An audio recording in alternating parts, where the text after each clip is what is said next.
This is LBC from Global, leading Britain's conversation with Nick Abbott. I'd like to punch him in the face.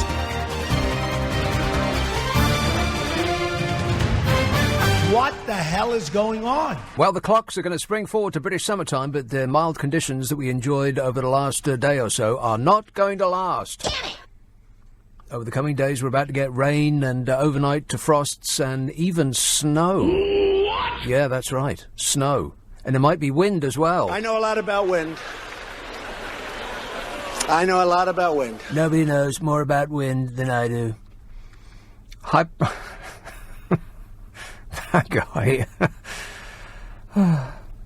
The high pressure brought balmy temperatures of 19 degrees centigrade in England today. Basking in it we were. Right bunch of baskers.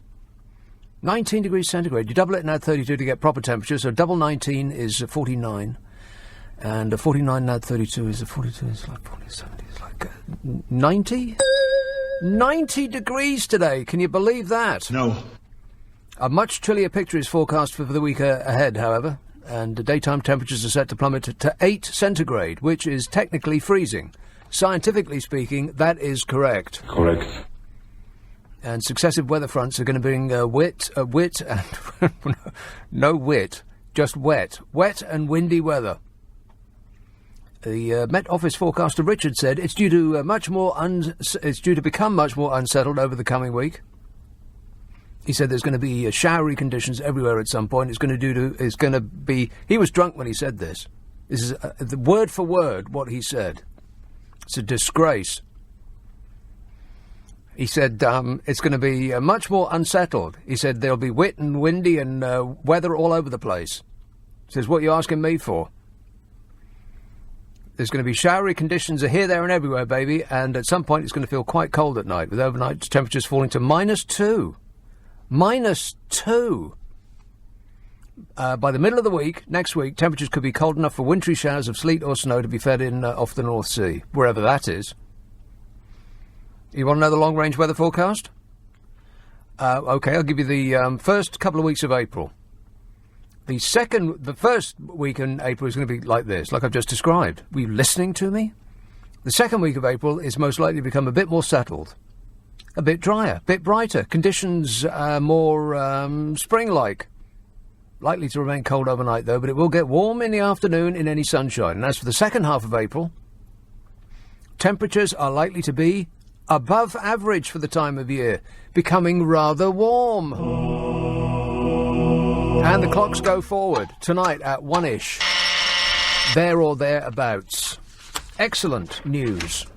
Chris tweets. God, he's a bit keen. Is this from today or is this held over from yesterday? Just now. Oh, my God. Oh, all right, then. He says, democracy has failed in the UK. Oh, Struth, it's a bloomin' Brexit tweet.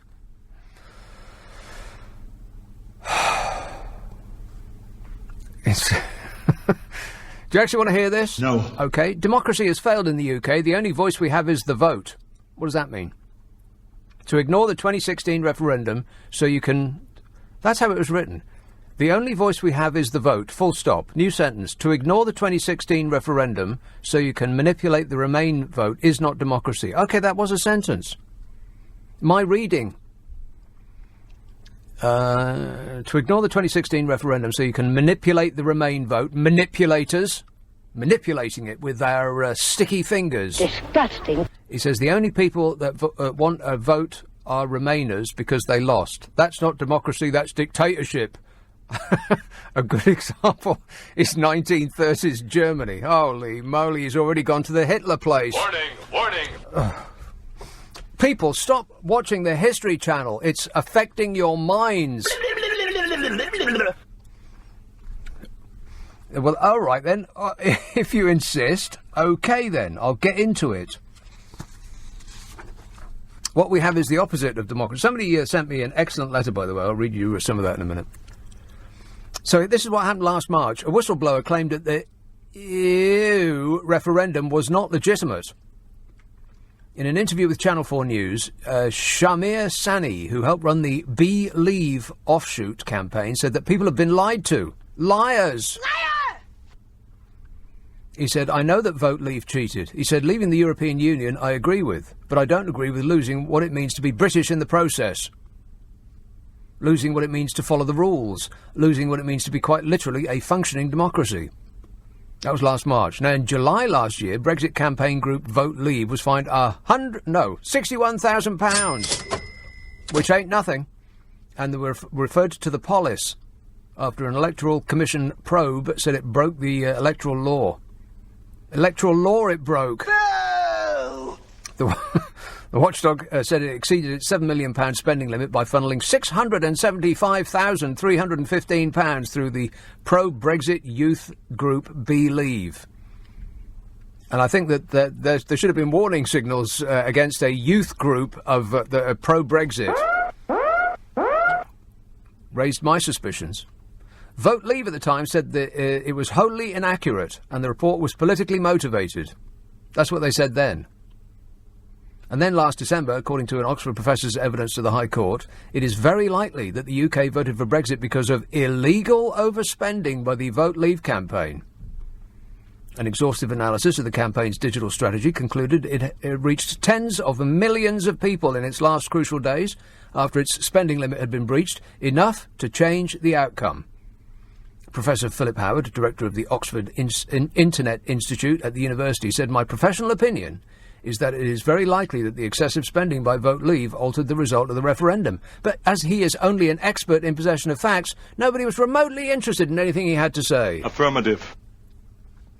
So that was then. And now, right back up to date. Conservative leadership candidates Boris Johnson and Michael Gove are facing growing calls to account for illegal behaviour by the official Vote Leave Brexit campaign because the group has dropped its appeal against the Electoral Commission's ruling that it broke the law by channelling hundreds of thousands of pounds of donations to an ostensibly independent campaign group, Believe. A year ago, Boris Johnson attacked the report on Twitter as utterly ludicrous. He probably said it was something like a pile of piffle. Something that some shock-haired old Etonian would come out with. He probably said it in Latin. Utterly ludicrous, he said. Won legally, he said. That was a year ago. A Johnson advisor said on Saturday that the former Foreign Secretary would not comment on the end of the appeal. They've dropped the appeal against the fine. Which is a first. Boris Johnson has nothing to say. Labour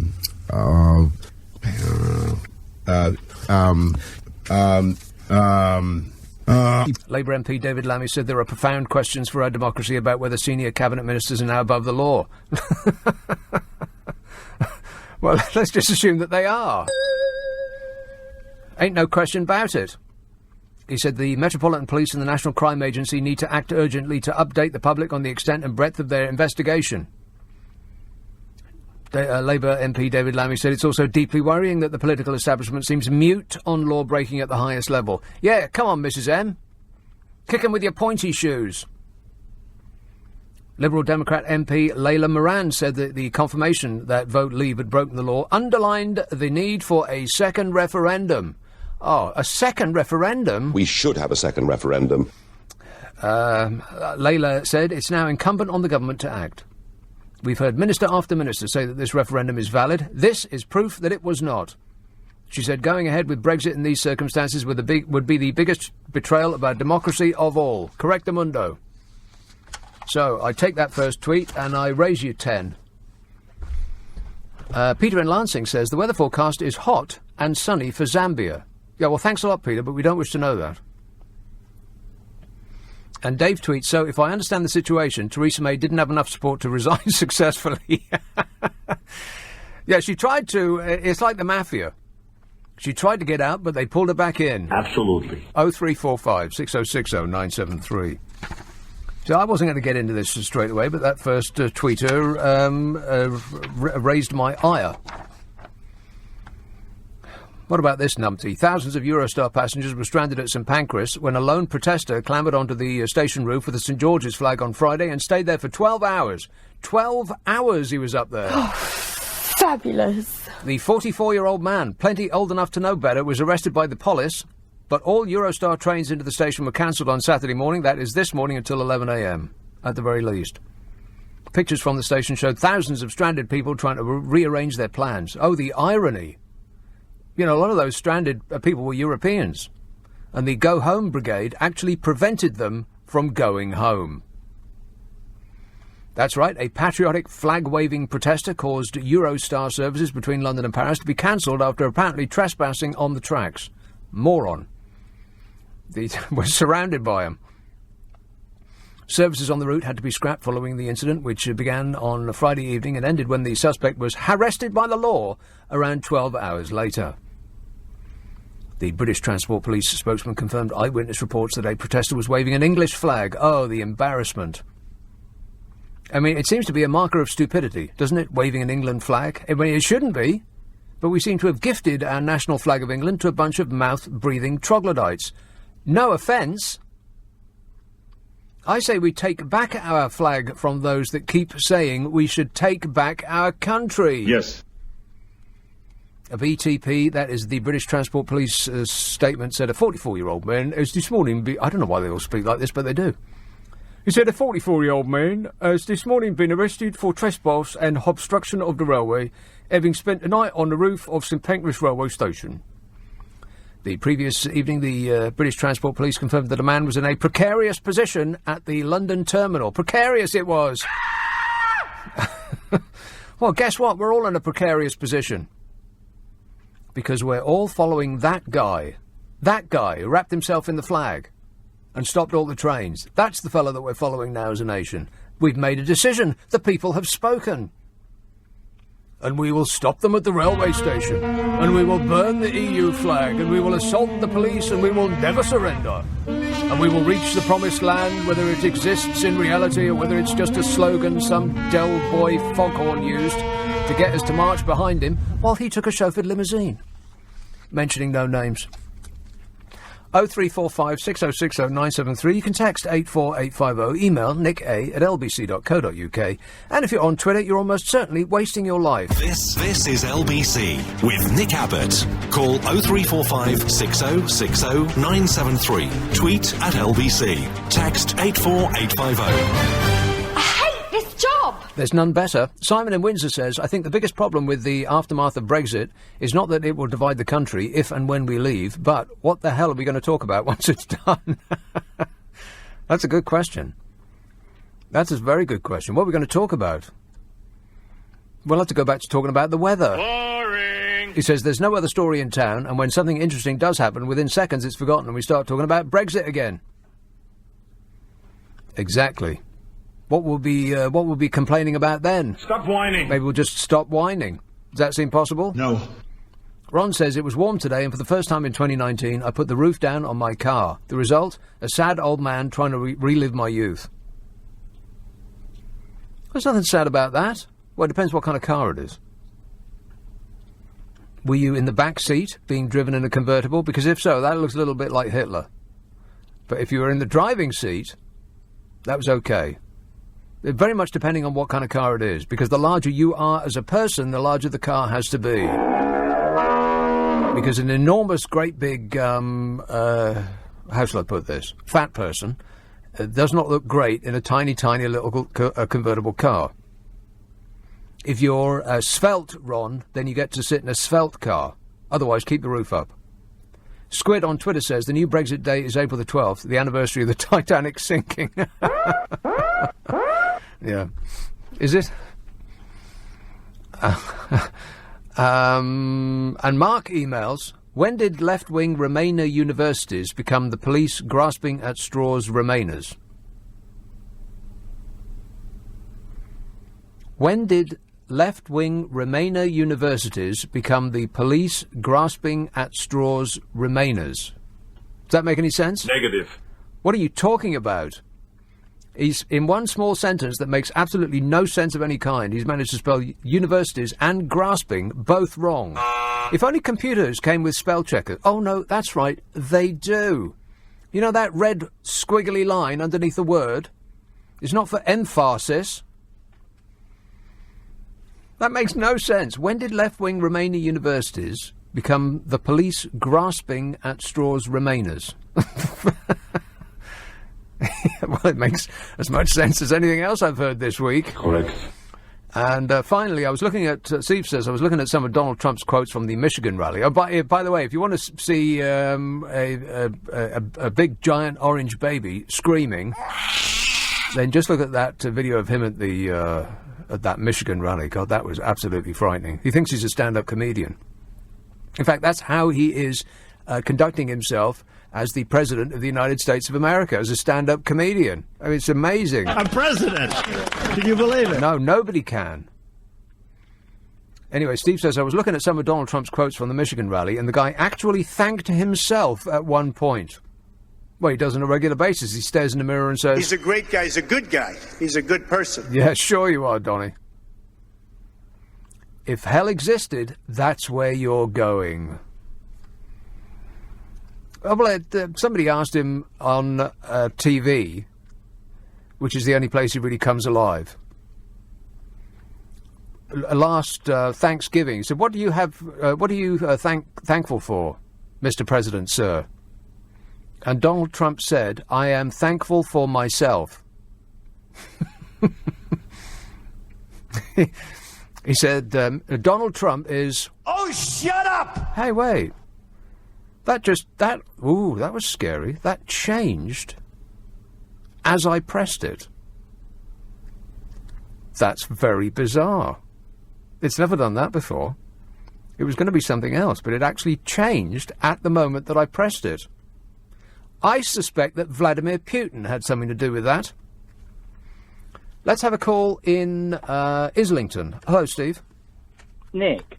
Steve. Got a slight variant on where we are on the Brexit debacle at the moment. Mm-hmm. Because at the moment, people are saying, right, we should leave on no deal now. That's the only option. So there's no other option because we don't have a withdrawal agreement. Yeah, there's plenty of other options. Well, now this is my idea at the moment. Because we had a general election, that pretty much means that the incoming Prime Minister is not bound by the previous Prime Minister's deals and such like. Well, so, I suppose so. Yeah, they can't legally be held to it, and because she entered... Well, they can't legally be held to anything. Well, exactly. Which incoming government has ever done anything that they said that they were going to do in their manifesto? I mean, does anybody even read the manifesto, including the people that wrote it? Well, they haven't done much of the manifesto that she had, but when was it, 2017 or whatever? Seems like so long ago. 50% of it.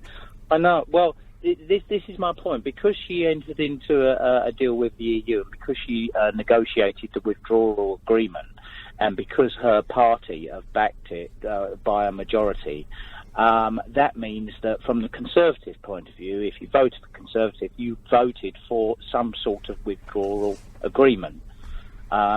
If you voted for Labour, then they themselves had their own idea of what Brexit would mean, and their idea was staying in a customs union and a single market.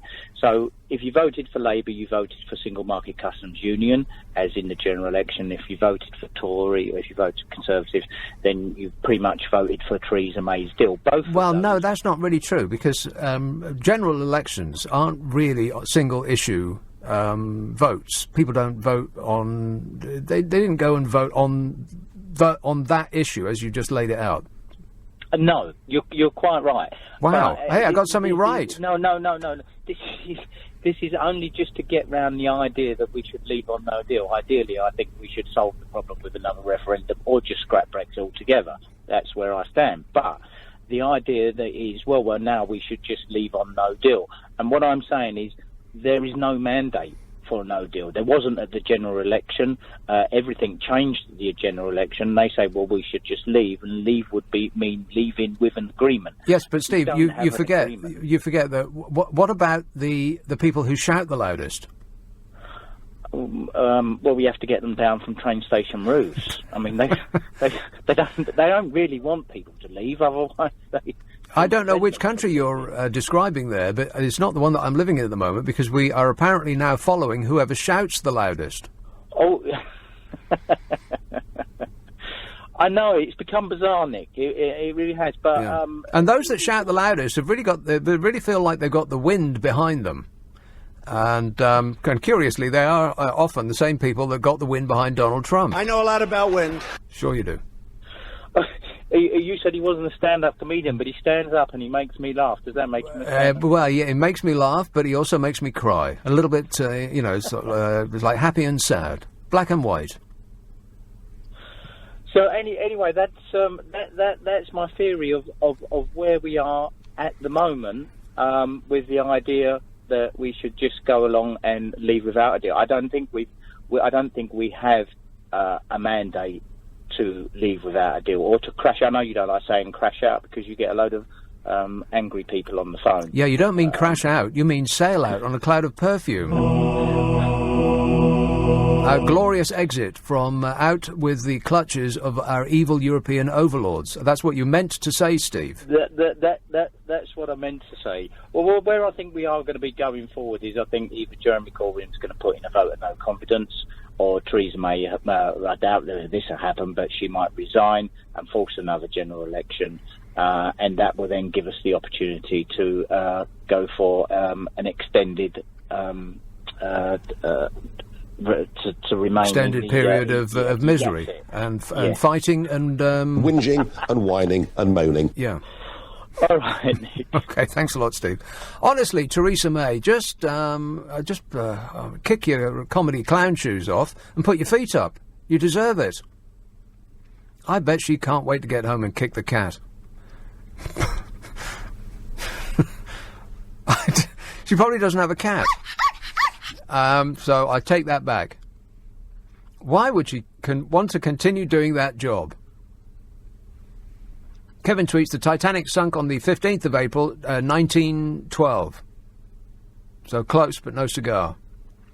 And Ron's back with which car it is that he was spotted by the general public with the roof down today, reliving his youth. He said it was a convertible Saab 9.3 Turbo.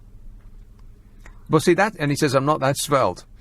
Well, that's okay, because that's a four-seater car, and it's big enough.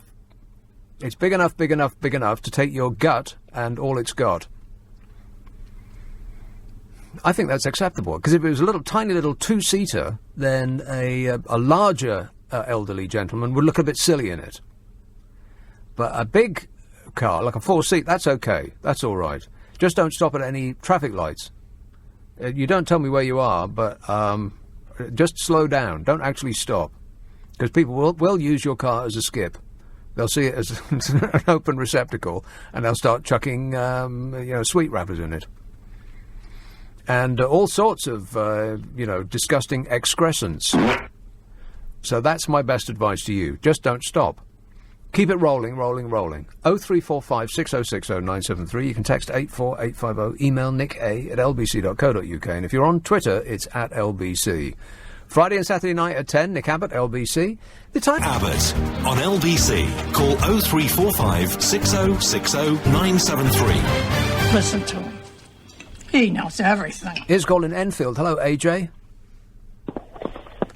An ecstasy of fumbling. Yes, AJ. Hi, Nick. You were asking about other topics to talk about apart from Brexit and the weather. I wasn't, but anyway. You mentioned earlier. Due to the alignment of the moon and the lunar calendar, the UK is going to have a unique experience. It's going to experience the end of May before end of April. The end of May before the end of April? Yep. Before the beginning of April? Before the end of April. We're going to experience the end of May before the end of April. That's right. Wow, you've blown my mind. Groovy. Do explain further? Should we leave it hanging? No, tell me more. Theresa May? Oh, no, listener with material. Oh, no. Oh, it's painful. Ow. Drewsy texts, Nick, the country needs cheering up. Let's abolish our dreary national anthem and replace it with Knees Up Mother Brown. Susan Boyle can sing it before boxing matches, and the boxing fans in the audience can dance while lifting their knees, just like in the old days, mate, says Drusy. That sounds like more listeners with material. Painful. How about we replace it with this? Everybody sing!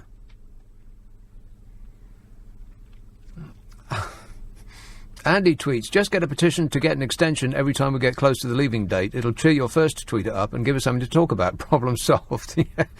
It's an extension which goes on forever.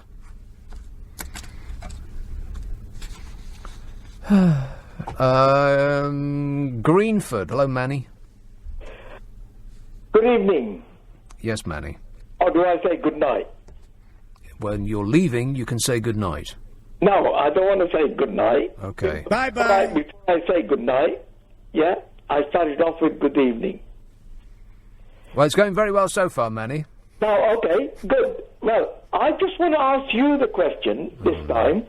Yeah? Homework. Yes. Oh, Theresa May has lost, yeah, on all the occasions so far, yeah? Well, everybody's lost. We've all lost. What do you think we should do? We? Yeah, What? we. We the people? Yes, we. God, 3 in a row on the Nicky Abbott show. Excruciating. What should we the people do? Just sit back and enjoy the show. Is everybody enjoying the show? No. Liam in Brighton says, why don't Leave supporters read up what a customs union or a WTO rules are before claiming that they hate all of the above? Well, that would involve work, so that's right out. No, everybody made their mind up based on no information of any kind whatsoever, and they have just dug their heels in, ever more so, ever since. Because, you know, that's the smart thing to do. There was an excellent letter that I got from a fellow that I might read out a little bit of. I might tease it for you in just a minute. First of all, I must take this, which is bound to be a very, very good call, in Belfast. Let's see what this is like. Brendan. Good evening, sir. Thanks for taking my call. Brendan. What I was ringing up about was I found myself in agreement with you on quite a few things, and others and maybe not so.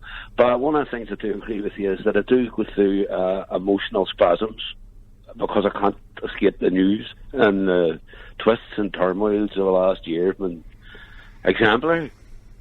But what I was going to say was that the Brexit Commission, or the commission set up, the Electoral Commission that were set up shortly after the Brexit result, immediately stated that there were discrepancies in spending and possibly other practices. Now it's on record, and that's not me making that up. The other thing was that the Democratic Unionist Party, which I'm sure you all would agree are a very liberal, forward-thinking yes. Organisation, who hold the levers of power. Yeah, and they were forward thinking about 500 years ago. Is that what you mean? Well, when you get a plane to Belfast, the captain usually announces coming into Belfast City Airport, please, we're about to land in Belfast, please put your watch back to the 1800s. That's what normally do. They all love that joke. But meanwhile, back at the ranch, it was Lyndon Crosby and Rupert Murdoch and their empire. Because it's usually the... no, wait, what was Lyndon Crosby? Lyndon Crosby, who is world infamous as being... he's named the Wizard of Oz. Yeah, I know he's I don't know what you'd call him, an election whisperer.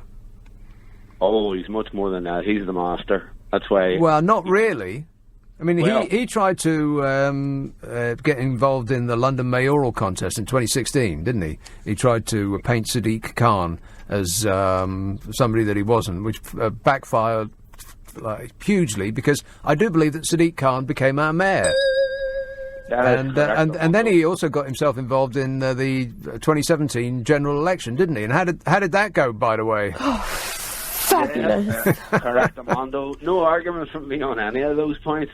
Touche. But what I'm saying is that he was also, which I think you've omitted to mention, he got Boris Johnson elected on as a trial run to see by the Conservatives 1822 backbench committee to see if he was as good as he said he was. Boris did become your Lord Mayor of London, I do believe. And he has had subsequent failures, both Boris and Lyndon Crosby. But Lyndon Crosby and Rupert Murdoch and their entire network and, powerful machine, they were behind it. And the Democratic Unionist Party, as I mentioned earlier... Well, but I don't think you've actually elucidated what it is. They were behind what? This is what I'm about to tell you. Oh, okay. Well, I'm on tenterhooks. Everything I say is on the record and can be checked. It's what I'm about to say is what's the word you use? Can't remember. You're so good with language. I try to keep up. We're about to hear a scoop. Whoop-dee-dee scoop poop. Yes, the Democratic Unionist Party during you have to remember that Northern Ireland, or the north of Ireland, or whatever you want to call it, depending on what side of the fence or the border you're on. Northern Ireland. Voted to remain in the EU by a large margin. It was like 66% or something like that. Yeah. Well, the DUP received several £1 million. Yeah, $1 billion. No. This is previous. Oh, right, okay. To take out a double page, front page, back page, and centre pages in the Metro magazine on the evening before the vote. Now, I don't know if you're familiar with the Metro magazine. No, I'm not. Was it a pull-out centrefold? Disgusting. Well, the Metro newspaper, or whatever it is the most widely circulated magazine or paper or whatever it is. I've never read it in London. Now, the DUP... Oh, that? Yes. So the DUP have been consistently being pushed, including Freedom of Information Acts, blah, blah, blah, blah, blah, blah, to explain where they got the money to pay for that. Yeah. And it has resulted in court cases and investigations and commissions and everything else. And they have stuck by steadfastly, as they normally do on anything, that it was totally legal, I must say, in their defence. They said it was totally legal, but they're not prepared to disclose where these millions came. Well, none of our business, must be. God probably delivered it to them personally. Yes. But you mentioned the Believe organisation, and their name has been mentioned in dispatches in relation to the Democratic Unionist Party. If that's not a misnomer, I've never heard one. But listen, I'll not bore you much longer because I appreciate the time you've already given me. And well, approximately how much longer? How much longer will you be boring me, Brendan? Just so I get an idea. 2 seconds. Don't waste your life on Twitter. Yes. Bye, and thanks very much. Okay, good work. Thanks a lot, Brendan. 0345 6060 973. Jilly texts, not so Nick. What does that mean? Not so, Nick. Right now, you're the one shouting the loudest. You're using a radio station for pity's sake, and I'm not following you. That would be stalking. Does that make any sense? No. Jim in Orpington says, Nick, happiness, that's the way we progress. Yeah, well, there ain't no happiness about. Ain't no H-A-P-P-Y-ness, not no more. Milan says, a no-deal means no frictionless trade, no passporting rights, inferior arrangements for data, aviation and medicine, no benefit from the EU's circa 700 treaties with non-EU countries. I wonder how many Brexiteers actually understand this. Well, let's assume that the number is 0. And how many care? It's the same number. All those people wrapped themselves in the flag, and, God, it was excruciating. The difference between the two marches was really stark, and Her Majesty's Daily Mail put it into perspective for us. Too much bleep in perspective. And it was, who was it? Some fellow, Robert Hardman, who I don't agree with on any subject of any kind whatsoever, not now, not ever, never. But he wrote an interesting article about the difference between the two marches. One was for remaining in, and one was for leaving. And it was an interesting difference. And so I might come to that in a minute as well. 0345. So I want to talk about the car speed limiters as well. And Easter eggs. So yummy. And plenty of other things besides. And also pubs banning mobile phones. And, plenty of other stuff. And Trump's discussions with the Russians, and etc. and so on. And whatever is on your mind. So I'll come back with some or none of that. But in the meantime, let me remind you about my Super Soaraway podcast, which I do think you will find a delight. It's played for laughs. It's about 30 minutes long. If you want to laugh while being just generally amused for 30 minutes, then I can recommend it. It's called the Nick Abbot Habit. Download the Global Player, and you will find that if you do Apple, then the podcasts section is on there. If you do Android, then you can find it wherever they give away podcasts. Ask for it by name, the Nick Abbot Habit. Nick Abbot on LBC. Okie dokie. Nicholas in Hanwell says, hi Nick, will Brexit last longer than the DFS sale? They've got a sale? Jonathan says, the new phrase added to the dictionary, angry as a Brexiteer, actual meaning is fuming about something they can't explain. P.S. Whatever happened to... this is one for listeners from the other place. Whatever happened to Elizabeth from Cheddar? No idea. Matt in Tokyo says, where can I buy a copy of your version of the National Anthem? I like it so much I now consider it to be the correctly played version. I like it too. It's jaunty. And Nick emails, you just suggested replacing the National Anthem with Ken Dodd's version of Happiness. I'd be all in favour of that, as long as it was compulsory to sing it the way you used to encourage people to do, as more old listeners from another place. And Marie in Putney says, Theresa May does have a cat. His name is Larry, and he is the number 10 Downing Street cat. I received a Christmas card from him, which was lovely, and shows the high level of intelligence over there. Well, at least among the cats. Maybe we should get the cat to run the country. Right, here is the, this is the article that Robert Hardman wrote in the Mail. I'll just give you a little bit of it. So this is him describing the differences between the Leaver March, which happened yesterday, and the Remainer... I'm going to sneeze. Hang on a minute. Oh, it went away. I hate it when that happens. Maybe it will come back, if I wait long enough. He says, no lovers, no rock stars, and precious few household names. There wasn't much in the way of puns or witty banners either. No, well, that's right. I mean, the difference from my eyes, I didn't go on either of the marches, but from the reports that I saw on the news, it seemed that the Remainers' march was full of good humour and bonhomie and witty banners. And the Leavers' march was a bunch of furious, shaven-headed men screaming at the police. That's what it looked like to me. Oh, and a couple of girls who were obviously paid to be there. I mean, that was ridiculous. Anyway, he says, and no one would claim that for the Leaver March they were looking at a six-figure crowd, let alone 7. What was beyond all doubt, however, was the depth of anger directed towards the parliamentarians sitting just over the road and a visceral sense of betrayal. Well, I don't know why. I mean, the whole vote was crooked, and the entire country didn't get to vote, and yet we all have to live with the results of it. So we should have all voted. It should have been an obligatory vote. That's another thing you got wrong, David. I think this is nonsense. Idiot.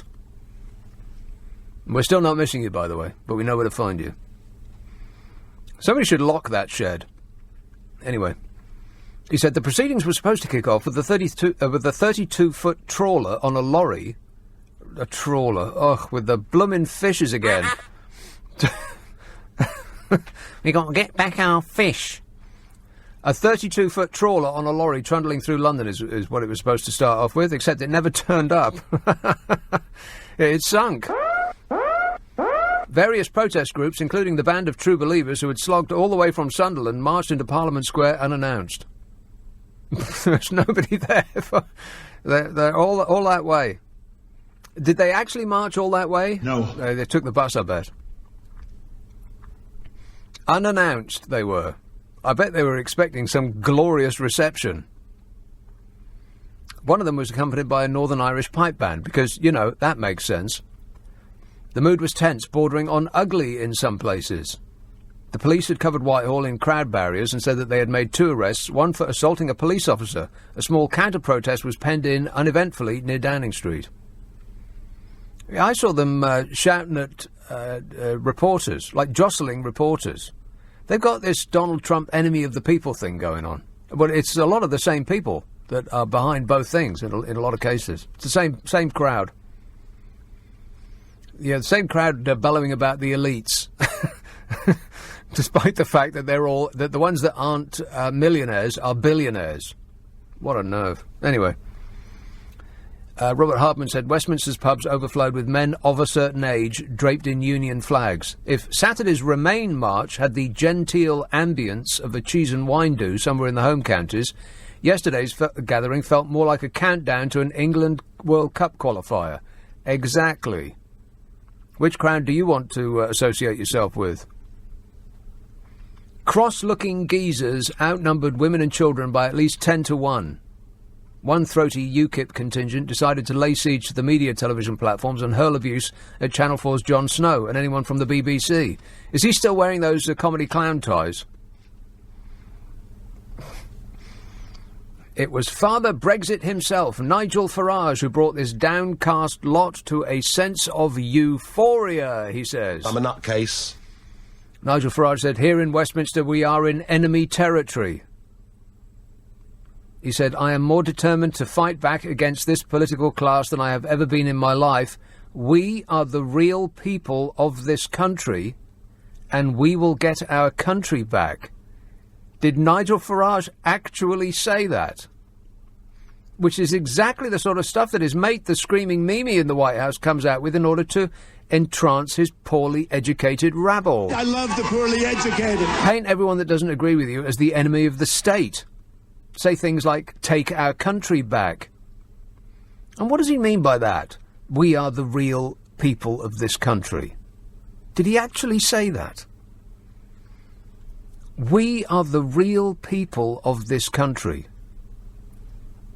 said Nigel Farage to the crowd of furious, shaven-headed geezers who were wrapping themselves in the St. George's flag.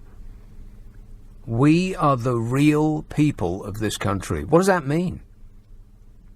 Does it mean we, the whites, are the real people of this country? Or that we, the people who shout the loudest, are the real people of this country? Or we, the working class? Because, spoiler alert, Nigel Farage is not working class. His father was a stockbroker, he went to a private school, he made his money as a commodity trader in the city, and he mixes with millionaires and billionaires. All that salt-of-the-earth man stuff's an act.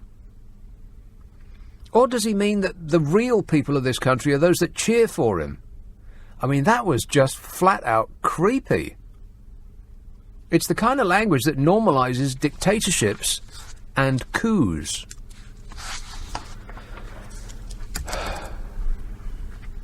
Unless I'm getting any of this wrong, in which case, you must correct me. I was alarmed by that, and so should you be. We are the real people of this country. Hey, Nigel. Whinging and whining and moaning. Phil emails, I believe you were getting excited about making fixed speed limits on cars. Here's my experience. About 7 years ago, I was driving an auto-transmission car. I pulled out to overtake a slow truck. I put my foot to the floor, and the vehicle's speed remained constant while another car faced me in the opposite direction. Coming in the opposite direction it was. He says, I'm here today because the truck slowed down even further. Built-in maximum speed is not a good idea unless it can go at least 15 miles an hour above the limit for, say, 10 seconds on any road. 10 seconds, and then it explodes.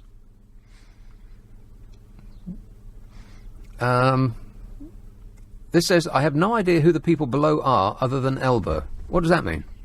I don't know who these people... Have you heard of Sean Paul or Stefflon Don? Stefflon Don? I've never heard of them. Teflon Don? I don't know who that is. OK, well, I'll read it and we'll see if it makes sense. Charlie emails, I heard you mentioning Idris Elba the other week relating to James Bond. Have you heard that he's just released a grime song with Wiley, Sean Paul and Stefflon Don called Boasty? Anybody remotely interested in that? No. Grime. Do I sound like a 12-year-old to you? Idris Elba. Idris Elba is not James Bond. Not now, not ever, never. First of all, he's too old. I mean, you'll have to get somebody that's relatively young, because James Bond, if he's a success in that role, then he's going to be there for 10 years or more, like 12 years. They want to get at least 4 films out of him, and that takes at least 10 years. So he's way too old to be starting now. Plus, say it softly, I don't think he's good enough. I mean, did anybody see the Prometheus, you know, the prequel to Alien? Because Idris Elba was in that, and he was terrible in that. So no, he ain't my James Bond. James Bond has to be that thug who was in Starred Up. I can never remember what his name is, but I keep saying this over and over again. Barbara Broccoli, are you listening? Sign him up immediately. You've got to get somebody who's a bit like what's his name that's doing it at the moment, who looks like he could kill you. Please let it not be one of these fey people that went to Eton, like Tom Hiddleston or any of those people who look like they'd rather be fluffing your cushions than executing some perp. No. And furthermore, no. No, it's got to be a thug, and it's got to be somebody who looks a bit violent and looks like he's been bashed about the face a lot. So it has to be that bloke from Starred Up, whatever his name is. And I hope that that's clear. 0345 6060 973, Friday and Saturday night at 10, Nick Abbot, LBC. On your... This is LBC from Global, leading Britain's conversation with Nick Abbot.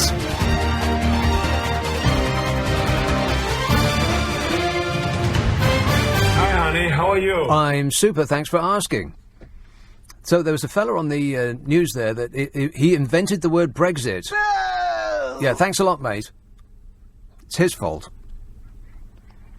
And people are protesting in Swindon because the plant that they work at is going to be closed soon. Now, how did Swindon vote? I can't remember, but let's go ahead and assume that they voted out. Well, I think that's called irony. Of course, it has absolutely nothing to do with Brexit, the decision that Honda made about their factory. On the other hand, a senior figure at Honda listed a catalogue of risks posed by Brexit at a briefing near its Swindon plant last year, fueling doubts about the car maker's insistence that Britain's withdrawal from the EU had nothing to do with the factory's closure. This is a story in The Guardian from a little while ago. I would tell you precisely where, but my phone's just freezed up. Oh, the 21st of February this year. On the 14th of September last, 5 months before the firm said the plant would close from 2021, Honda Motor Europe's government affairs manager told locals that the company was committed to the site. But according to notes taken by a local Labour councillor, he also flagged up a litany of reasons why Brexit, in particular, the prospect of a no-deal scenario, posed a threat to the factory. It was a threat. Yeah, Brexit. Of course, he's got, I'll just throw that out there to deflect a call, which will be coming in saying, "Well, nothing's happened yet." Instead, it's going to be awful, and nothing's happened yet. You know, apart from all of the things that have happened, you're completely right. This says Jack O'Connell was in Starred Up. He's too young to be Bond. Idris all the way for me, says this incorrect anonymous interlocutor. Wrong. He's not too young. He must be 30-something. How old do you think James Bond is? You're just remembering it with Sean Connery and Roger Moore.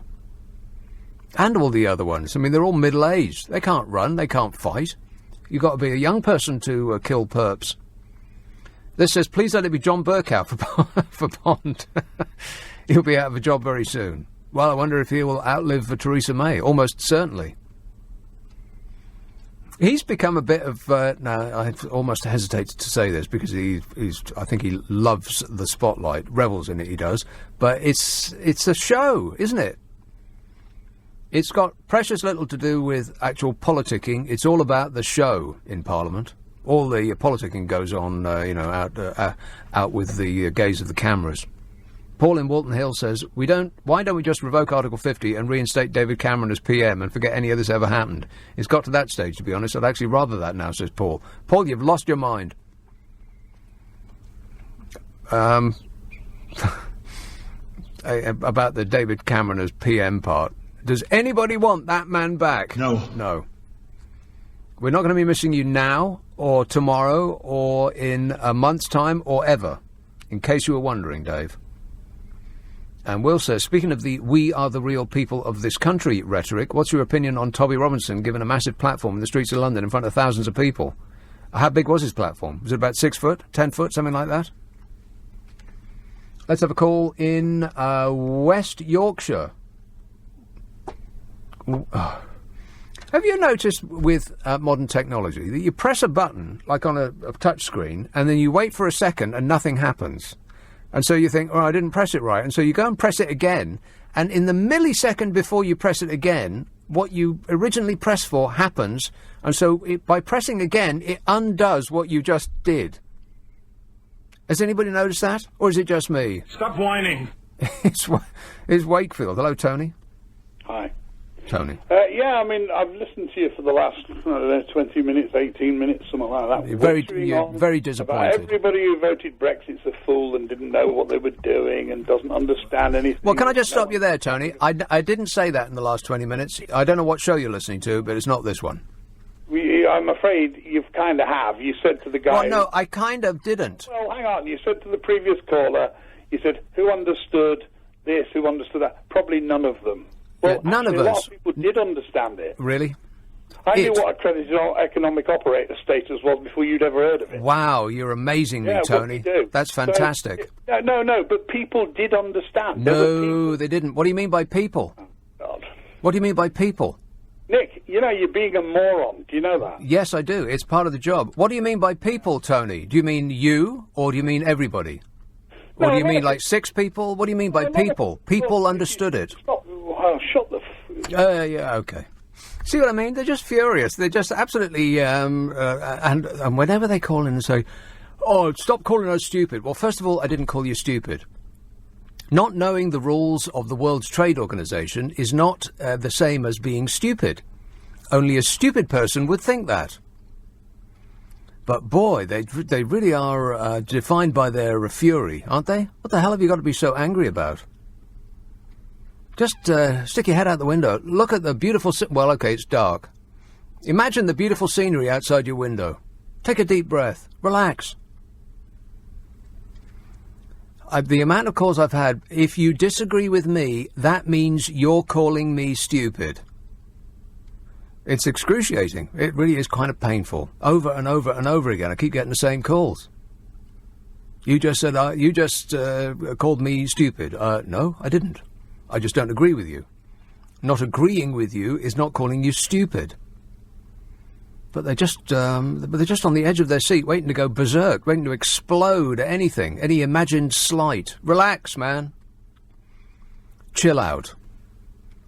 Have a chill pill. Neil tweets, the startup star was Jack O'Connell. Another future contender would be Taron Egerton. Who's that?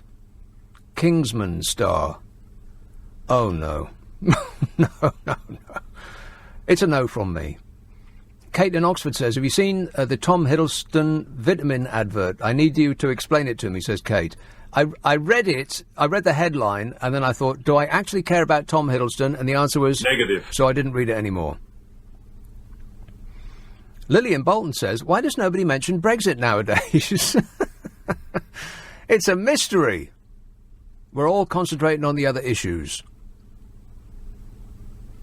And this says, he invented the word Brexit, not Brexit. Please stop calling it Brexit. I won't. I refuse to take direction in this regard. I don't want to, and you can't make me. Patrick in Guildford says, for all that it's worth, during my 40-odd years of voting, I might as well have put my cross beside the monster-raving loony party. Maybe the whole nation should finally take a punt on them, as it's become patently obvious we have nothing to lose, says Patrick in Guildford. Just put your cross next to the greenies like I do. Yowza. I just put my cross next to none of the above. But I do. I express my appreciation because it's polite. A little good manners never hurt anybody. How does it go? Good manners never hurt no one. It's just a short, sharp shock. Every single one of you must know what I'm talking about. If not, then you haven't heard that album in a good long while. Time to get it out again. Keith says, in the supermarket today, and we had Easter eggs floor to ceiling, and most have been nowhere near a cocoa bean. And I bet it tastes like sweet margarine. Yeah, they're not. It's not actually chocolate. You understand that, don't you? It's Vegelate. It's brown right enough. Disgusting. But it ain't chocolate. So there was the Royal Society of Public Health are very, very upset about chocolate Easter eggs. I might get to that in a minute. Ed emails, you are refreshing. What, like a tall glass of water? He says, I was on the Remain March, not shouting, friendly family event, the Lever March, scary. It was scary. All those people pushing cameramen. It seemed like each and every one of them had a number one haircut. And it did look exactly like, what's his name out of the Mail described it, Robert Hardman. It looked like the prelude to an England away game. Just alarming, like you wouldn't want to be in that vicinity. Scary. Whereas the Remain March was peaceful and pleasant and amusing, and all done with good bonhomie. Whereas the Lever March looked like it was about to be a riot. A little bit. Colin says, as you suggested, Swindon 55% leave and 45% remain. Bye-bye Honda. Yeah, well, that's what you get. Bye-bye.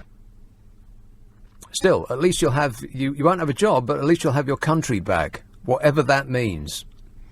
0345 6060 973. You can text 84850. Email nick@lbc.co.uk. And if you're on Twitter, it's at LBC. Friday and Saturday night at 10. Nick Abbott, LBC.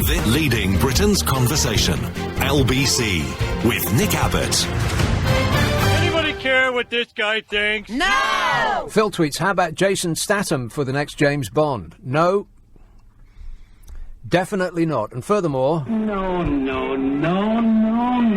No, he's too well known, and he's too well known for that kind of thing. You want somebody who's not very well known. I mean, not a complete unknown. You don't want a neophyte, but he's too... too close to the character that he would be playing, that he's known for already. Although he was really funny in Spy. Anybody seen Spy with Melissa McCarthy? He was really good in that. But no, he ain't James Bond. Not now, not ever, never.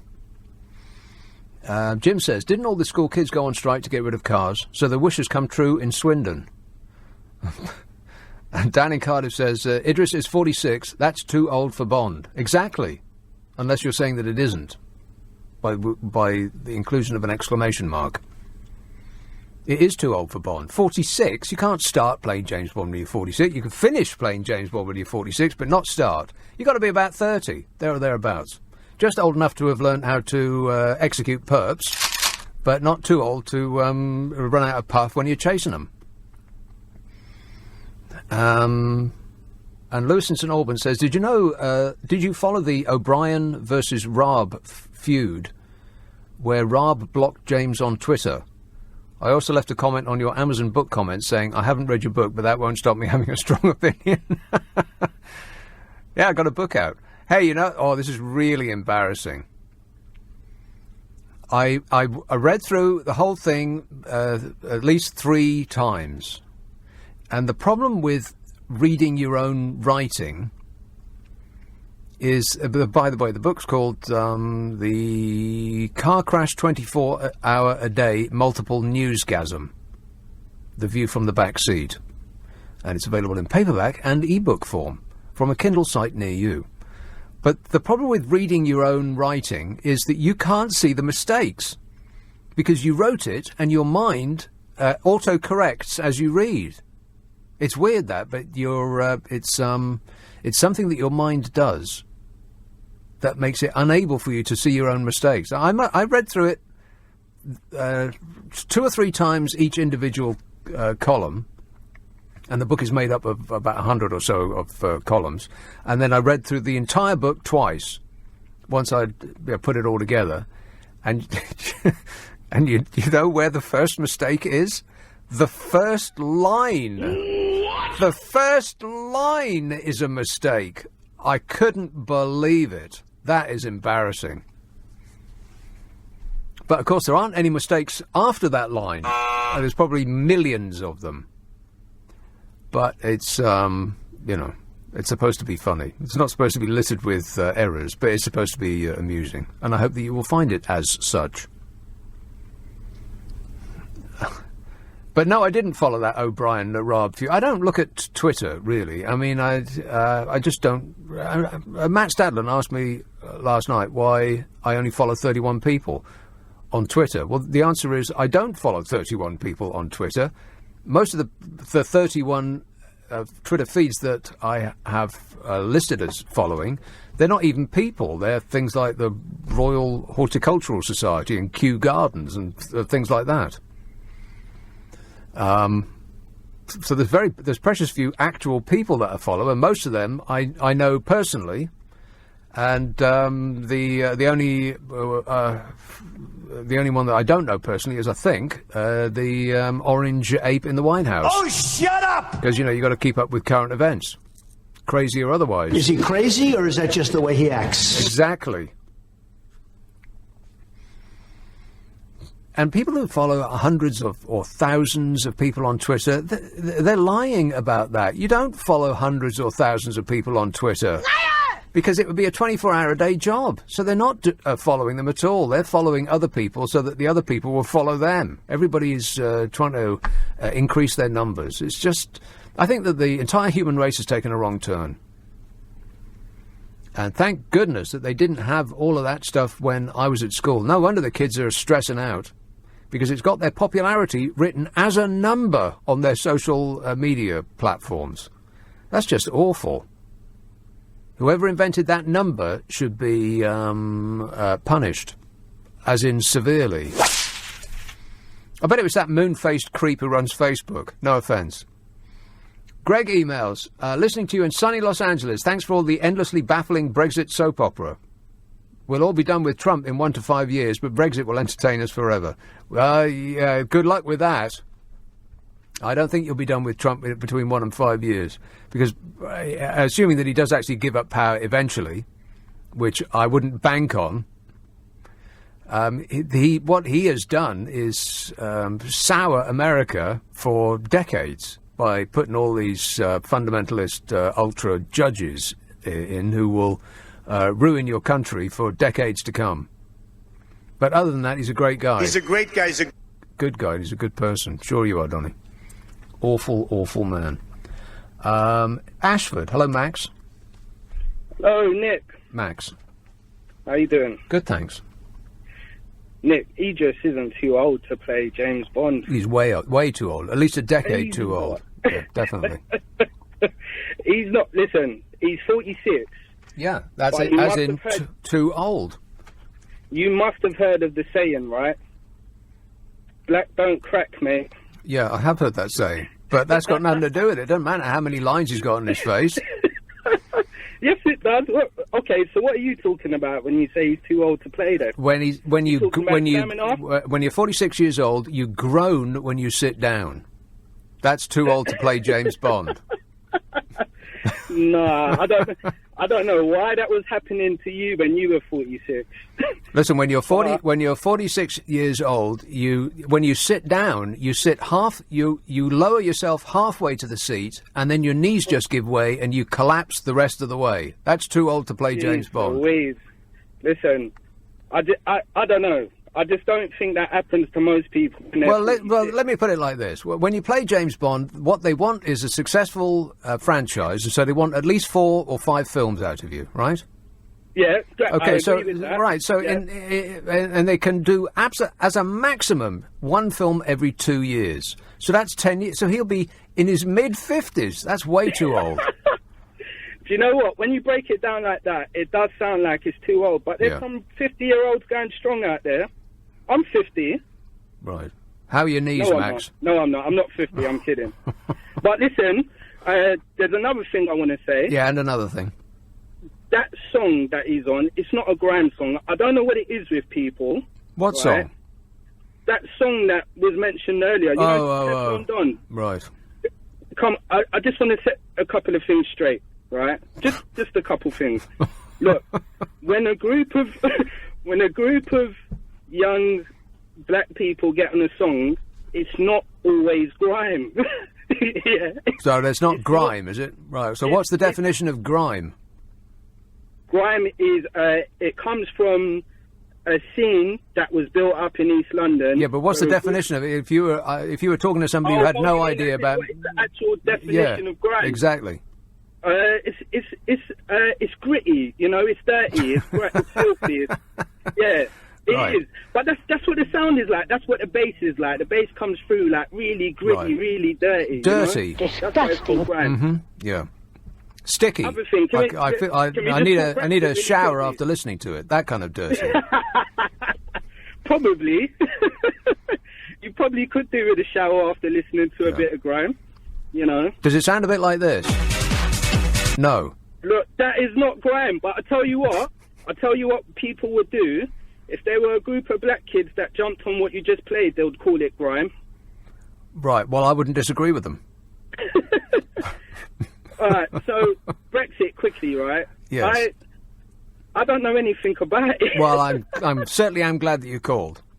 Do you know what? It's one of those things where all I see in the papers these days is just a back and forth. Yeah. I actually got bored. I was following it up to a point. I got really bored. Well, can you believe that? Well, somebody's been bored by Brexit. I am stunned. I am bored out of my brains. And you know what? I love listening to LBC. I actually really like you, Nick, except for when you say people are too old to play James Bond and everything that black kids jump on is grime. But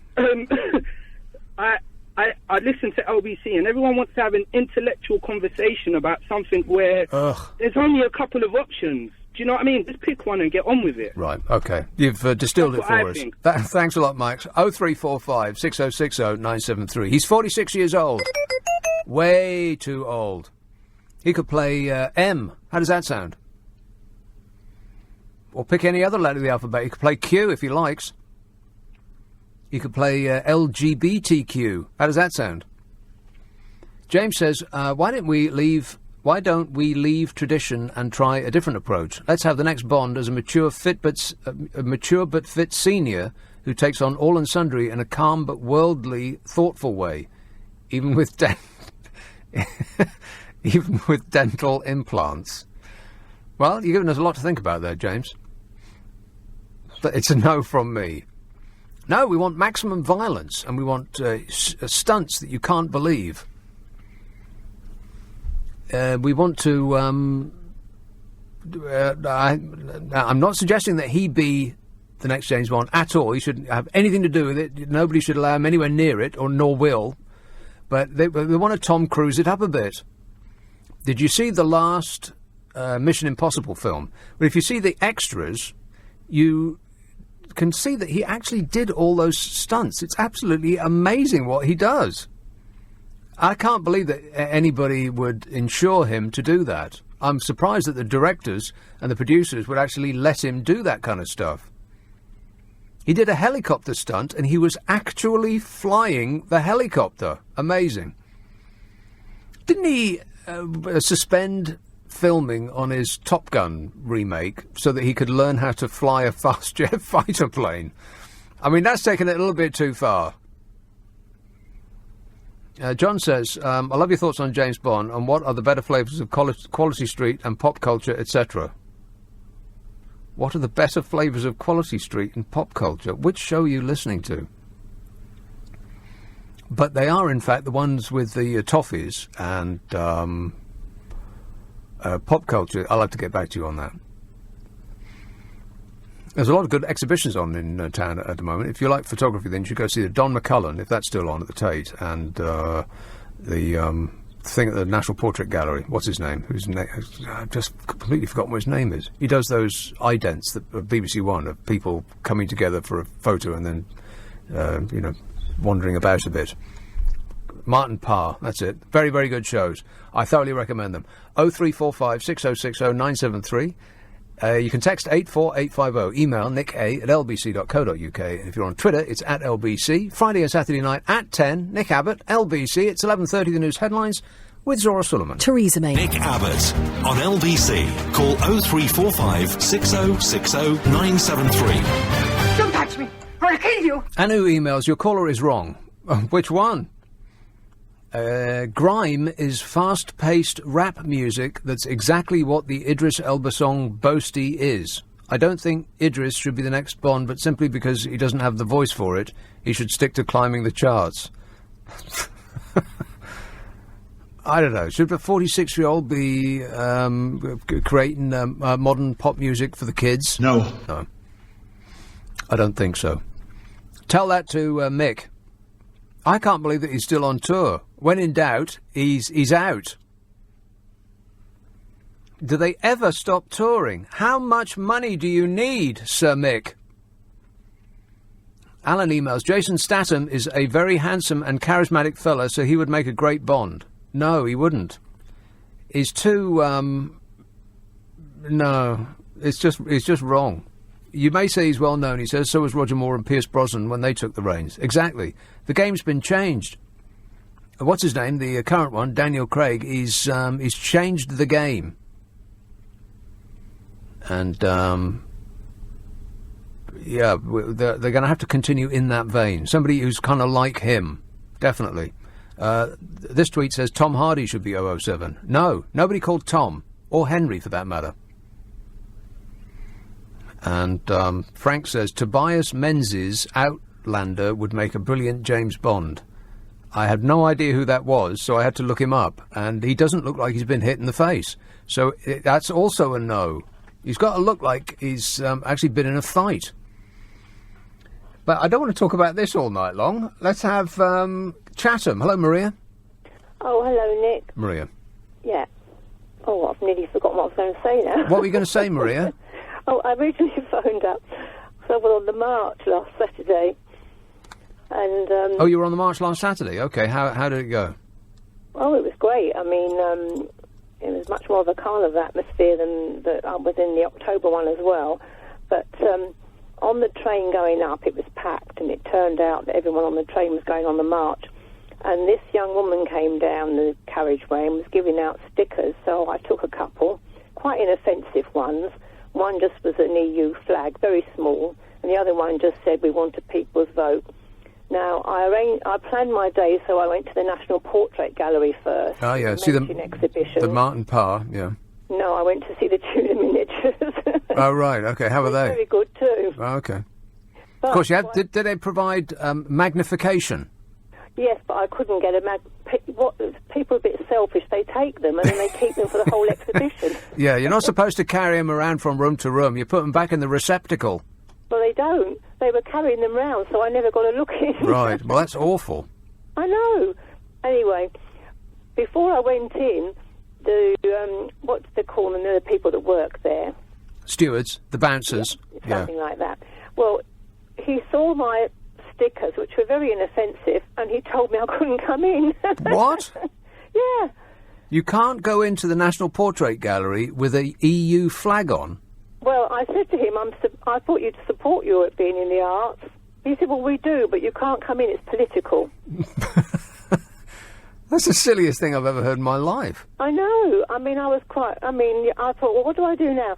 So I had to take my coat off and go down to the cloakroom, give it in down there, and I told the woman there why I was doing it, and she said, no, you don't have to give it in, you can wear it. Yeah. So I said to her, well, I better not, because I'll upset him. I've got to walk past him to get back into the exhibition. Blimey. Your name's not on the list, you're not coming in. Well, I think there's been a big change in the people that bounce in the galleries, because they used to be the kind of people that you would expect to work there. You know, like students picking up a bit of extra money, or you know, people who fiddled about with the stuff behind the scenes. But then they all changed. Almost all of the galleries, all of those people changed, and I think that they just brought in outside. They just hired a bouncer company and put people who just looked so out of place in there, and they all changed at pretty much the same time. And so from them being bookish people who looked like they would go there on their day off, they changed to being the kind of person that would stop you going into a bar if you were wearing trainers. And it was just so odd. So maybe you got one of those. Well, yeah, but I mean, I eventually got in having left my coat anyway, Yeah. I came out to Trafalgar Square because I knew the march had come past about midday, which suited me. So I joined it then, but lots of other people were obviously doing the same. But, I mean, it's just what you said, the placards and the banners were so funny. I mean, I would spend most of my time turning around reading them. Someone had a big picture of Rees-Mogg in his top hat, and there was a whole lot of Latin underneath. I like the one I retweeted one of them, and it was a joke about Venn diagrams, which is about as middle class as you can possibly get. Oh, right. But that kind of summed it up for me. It looked like a pleasant day out, whereas the march that's just taken place, the Lever March, looked like it just looked scary. It just like you run in the opposite direction. Well, yes, and it's much smaller as well, wasn't it? Yeah. I mean, they downplayed the numbers on this one. I mean, originally they said 1 million, and then in the papers they had a recount. They said, because they had drones and what have you up ahead, it was more like 400,000. But it felt like a lot more. I mean, I've been on the one about the Iraq War. I remember that one. That was over 1 million, or maybe even 2. Well, I kind of am starting to agree with the bouncer at the National Portrait Gallery, Maria. You sound like a troublemaker to me. So keep your nose clean and stay out of trouble. Badge. All right. I've got a sticker for the car as well now. All right, well, that's a big mistake. Huge. I know. All right, thanks a lot, Maria. 0345 6060 973. Taxi blogger tweets, it's surprising how relaxed the anarchist Remainers are on their marches, considering how much destruction and damage they've done to the country. Hashtag Brexit. What are you talking about? What are you talking about? This says Daniel Radcliffe can be the next James Bond for the next 20 years. No. And John called in to say, but didn't want to actually come on the air apparently, that me and James O'Brien... Oh, God, I don't need to hear anymore. That's the phrase I hear over and over and over. You and James O'Brien, and then you don't need to hear any more.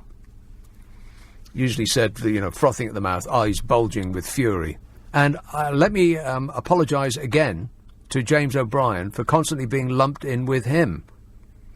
Because James O'Brien is a highly qualified and excellent journalist, and I'm just a dope that plays cow noises on the radio. So I apologise for that whole lumping in situation. I'm very sorry. I am very sorry that I screwed up. Totally I mean, I am so sorry. You just don't know how sorry I am. I'm sorry. Sutex, you can't compare Idris' age with other James Bonds because 'tis a well-known adage that black don't crack. And they can CGI in the physically challenging stuff, says Sue. No, it never looks right. I mean, they can, but it just wouldn't be right. Which is why that last Mission Impossible thing with the Tom Cruise, it wasn't a 5-star film, but the stunts were, because he actually did them. You can tell. You can tell the difference. And this says, Mark Strong for James Bond. Well, I like the name. Strong is good, but I've got absolutely no idea who that is, so I can't comment. Let's have a call in about the other march. So we've just heard what the Remainer march was like. Let's have a listen to see what the other march was like from a caller in Norwich. Jordan. Nick. Jordan. Hello, mate. How you doing? Good, thanks. Good.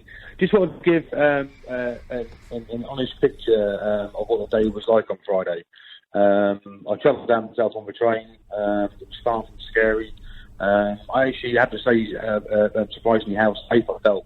There was an overwhelming police presence. I think they were expecting a lot more people than were actually there. There were an awful lot there. Nowhere near 1 million. I don't think there was anywhere near 1 million Saturday march for the Remainers either. I think that numbers get vastly inflated on either side. But I think it's also good to look at how the media portray the Remainers march and the pro-Brexit march.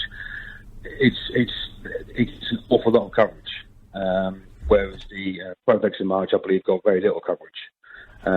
Getting back well, now, wait a minute. Are you suggesting that the media in this country is pro-Remain? Well, Nick, I mean, I wouldn't suggest for 1 second that the BBC or the Sky or anyone... Oh, right, OK. No, well, I'm talking about the press, the newspapers. Right, well, yeah, media, mainstream media. Do you really think that the press, the newspapers in this country are mostly pro-Remain? Is that your position? No, that's not what I said. I said, like, BBC and Sky. All right, well, no, you didn't initially say that. I thought we were talking about the newspapers, but you're talking about TV, right? Well, yeah. So I just sort of said, like, how mainstream media, so like BBC, Sky, for example, how they report on either march. It seems that the Remainer march got a lot of coverage, and the well, it was a bigger march. Yeah. Well, it was. Well, it was. I mean, if one person gets killed, then they will get a little bit of press, if anything at all. But if 50 people all get killed at the same time, then it being a bigger event, it will get more press. Yeah. As an example.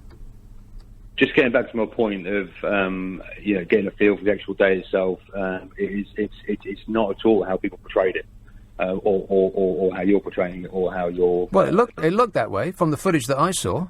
I saw people, shaven-headed, furious people, wrapping themselves in the flag and screaming at policemen.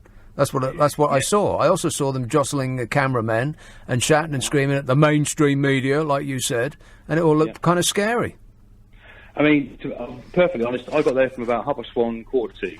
I was at the UKIP Tommy Robinson stage, and I was there from about 1:30, 1:45 till about 6:30, 7:15. I saw one person, and she was a woman, and it was only because she was drunk. She got dragged away by the security that were looking after the stage for UKIP and Tommy Robinson. She was dragged away, handed to police, and taken away. The TR stage, UKIP stage, was just down the road. It was literally a stone's throw from the gates of Downing Street. Yeah, that's probably not the phrase that you want to use. Stone's throw. That's incorrect phrase there, but I know what you're saying. But in my defence, I wasn't describing what mostly what I saw. I was reading Robert Hardman's article in the Lever's Bible, the Daily Mail. Right. He was writing about it, not me. Right. So if I can just carry on with what I was going to say, I was there till about 6:30, 7:15. Yeah. And it was extremely peaceful. Right, but you said that already. Yeah. Okay, I get it. It was all right, but that was your experience of the day, and I appreciate you calling me to tell me that. And I'm sure that you could have spent the entire day, and it would have been absolutely lovely and delightful throughout. And you could probably have spent the day on the Remainer march and had a dreadful time and be surrounded by awful people. But that's not what most people took away from both of those events. But, you know, everybody's experience is different. 0345 6060 973. You can text 84850. Email nick@lbc.co.uk. And if you're on Twitter, it's @LBC. Friday and Saturday night at 10. Nick Abbott, LBC. Nick Ferrari at breakfast. This is LBC with Nick Abbott. Call 0345 6060 973. Tweet @LBC. Text 84850. So they opened their big mouths, and out came talk. Talk, talk. Dali texts, what does the Orange Nightmare know about wind that we peasants don't know? I know a lot about wind. I know a lot about wind. Nobody knows more about wind than him. It'll be the food that comes in buckets. This tweet says, given that most Brexiteers wouldn't know the difference between the single market and the supermarket, why can't we just pretend that we've left? They wouldn't really notice, and they could focus on more important things like breathing and shouting at people. Now, come on, that's not nice. Why can't we just all get along? And Lawrence from York emails, last night you were discussing the term gammon with a caller, and I thought you should know that it's not simply a term to describe an angry, red-faced person. It turns out it's a Dickensian term from Nicholas Nickleby, and used to describe a large, self-satisfied, middle-aged man who professes an extreme patriotism in large part to disguise his essential selfishness and corruption. There you go. Hope that clears things up a bit, says Lawrence. From Nicholas Nickleby. Dickensian. Wow, we're getting... it's becoming literary on this show. Litrerere. If you want to look it up. Hounslow. Hello, Brian. Hello, sir. Brian. James Bond. You were talking about James Bond and Idris Elba are like too old. He's 46. Yes. But I know that Roger Moore, he's an idol of mine. He played Bond right up till 57. Exactly. You see, so way too old. Yeah, but doesn't it all depend on an actor and how good he can get into the role? No. You know. That's what I would have thought. That it's still acting, isn't it? Whatever. You've got to be able to move about physically. I mean, Roger Moore never looked like he could kill anybody in a fight, did he? Be honest. Well, no. Roger Exactly. Moore started. He started out as a model. Really, that's what he was. Did he? Yes, he did. He was doing. Was he one of those guys in like the Grattan catalogue that points into the distance in a cardigan? Yeah, that sort of thing. Mm-hmm. He was. That's what he was. He was a model. But then so was George Lazenby. He was a model as well. I rest my case. You see, but you know, I like those old Roger Moore films because, but they were played for laughs. That's not what James Bond's like anymore. It's not a fun film. It's a film about violence. It's got to be about violence. We can't go back to being amused anymore. Well, you've got to have something in it to keep it going. Amusement of some sort. Yeah, a little bit every now and again, but not the whole thing. It can't be played with an arched eyebrow. Not no more. An arched eyebrow, I like that. But come on, Sean Connery was a good Bond. Yeah, he was okay. People like him because he was the first, but I think that the one who's on Daniel Craig is the best James Bond. He just is, because he's the only one of all of them that looks like he's been in a fight. Yeah, there you go. Right, you see now. Had we had Robert Shaw as James Bond, I think he was one of those. Robert Shaw. What? We're going to have to get a bigger boat. That guy. Yes, that's it. That's from Jaws. Yeah. Actually, that's not a bad idea. I mean, he's probably dead now, isn't he? He's unavailable for the work at the moment, being as he's still dead. But he could have done a pretty good job. Yeah, I agree with you. Yeah, because you see, Robert Shaw, he was one of those that was on the list for the Bonds. He looked weathered. You see, but hang on, you see that punch up in the film From Russia with Love? That is a real fight between him and Sean Connery, and they. Oh, that's right. He was in that film. That's right. Yeah, of course he was. Yeah. And they really did. That's all bruises and a real punch up. That fight was. You see. So, that's the type I like. I don't like this sort of like choreographer, sort of dancing thing that you go and punch someone and it's about 6 feet away and, and they play a sound like two cars crunching into each other. That's the sound of a fist hitting somebody's face. Yeah, I know, it's all a bit silly. No, it's got to get real. Well, it is real. It's got to be more real. It's got to continue in the real vein. You're absolutely right. But on that subject, the Russia with Love, I have an idea for Theresa May. I have a new pair of shoes for you, Theresa. I think you're going to need them. All right, thanks a lot, Brian. 0345 6060 973. Lucas in Twickenham says, you should have asked the psychiatrist that you called yesterday why Brexiteers are so angry. Well, I don't think that, you could, that's the subject for a thesis. That's a subject for theses. Why are Brexiteers always so angry? I don't know, but it seems to be what defines them. Every time they call me up, they're absolutely bloomin' furious. It's always you and James O'Brien, or you disagreed with me, therefore you're calling all of us stupid. And so on. Why can't we just get out? We want Brexit.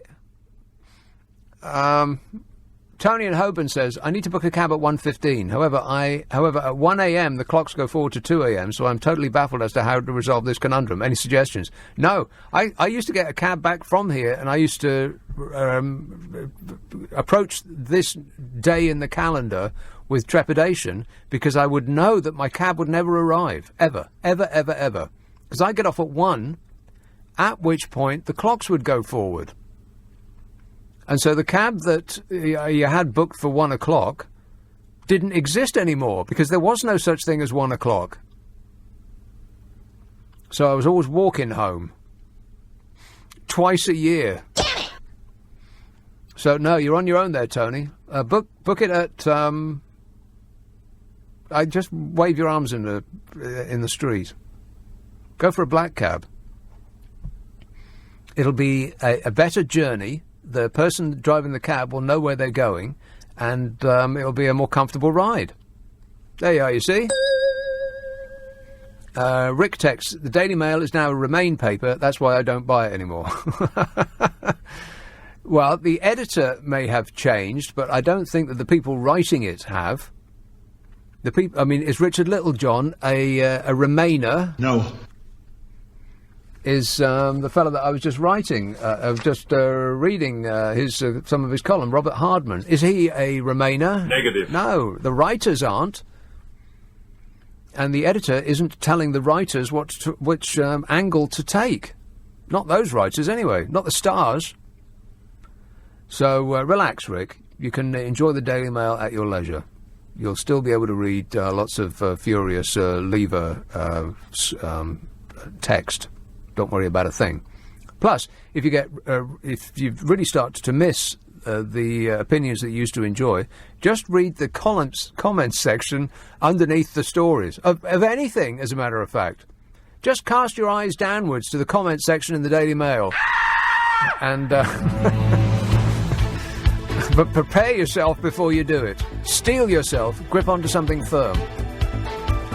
Now, among the things that we can talk about in the next hour are Easter eggs and this car speed limiter, or I might save it up for the podcast, which will come out next Friday. Hey, have I mentioned I've got a podcast out?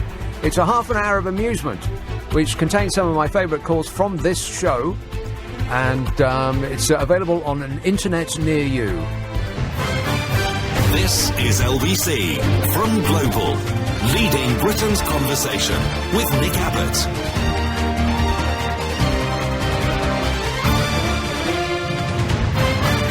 Mind telling me what this is all about? Yeah, some nut talking about pizza delivery. What's he on about? 0345 6060 973. You can text 84850. Email nicka@lbc.co.uk. And if you're on Facebook, on your Twitter, then it's at LBC. So, talking of Facebook, by the way, that moon-faced creep who runs Facebook has said that now that a part of social media that should be controlled is election. What did he say? What was the phrase he used? Not stability. Integrity. The integrity of elections must be maintained. Well, it's a bit late now, mate. We need you to get into a time machine. Have you not invented one of them yet? Got enough money? This says, your comic show is soon redundant when we eventually leave the corrupt club you love and Sir Donald gets another 4 years. Morons. I'm surrounded by morons. They're probably furious that I would call them stupid, but I'll make a deal with you. If you stop saying stupid things... This says, remainders are... Remainders? You found them in a bin, did you? Remainders are doing wrong for democracy. Brexiteers are being wronged. Inevitable that emotions will differ. Not fair you compare the two. I rest my case. Cannock, hello, Mel. Hello, mate. I was just listening to that text. You know, he didn't go to English classes, did he? Yeah, I was going to say, I can't let you get away with this, my friend. What I said now? Oh, I haven't made another mistake again, have I? No. Always. What is wrong with... Why can't I do my research? You just put the record straight, that's all. The Remain crowd was bigger than the Brexiteer crowd. Huge. Yeah. Yeah. The Remain crowd, it's a Remain city.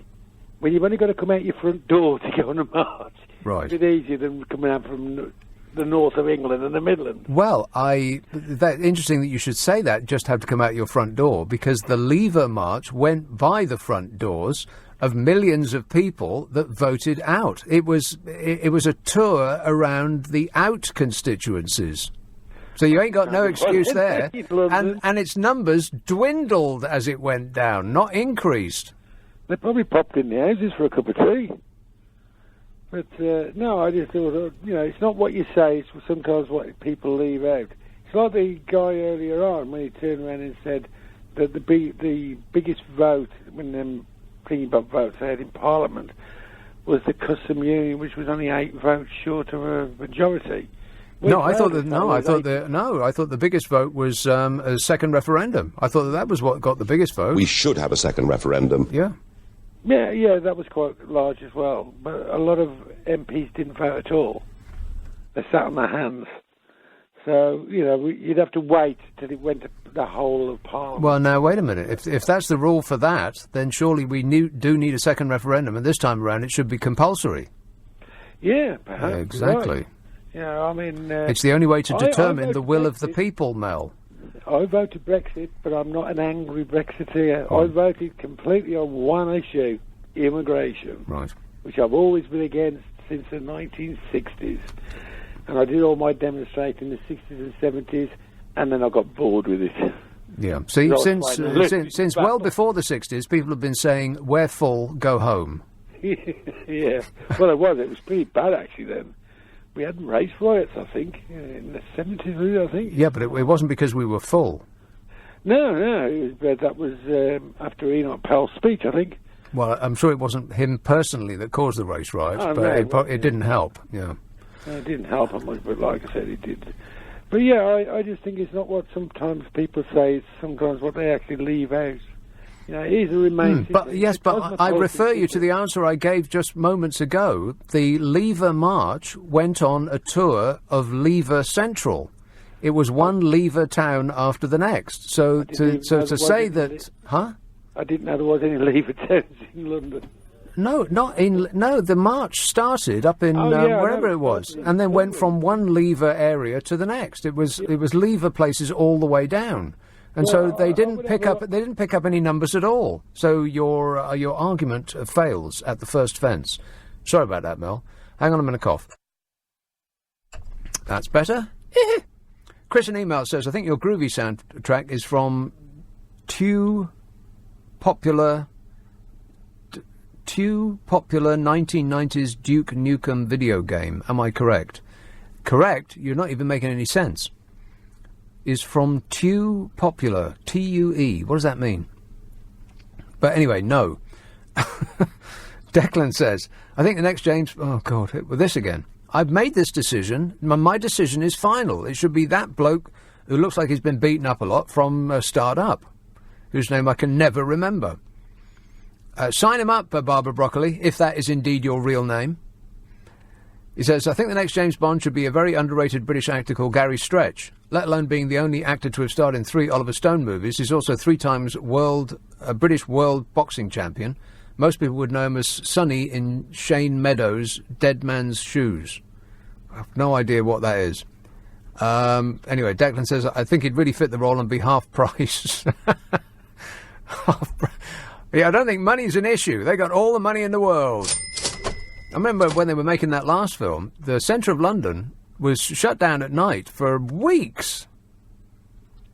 It was amazing how much of London they took over. It looks like the river was shut down. It had helicopters above it and arc lights. It was incredible how much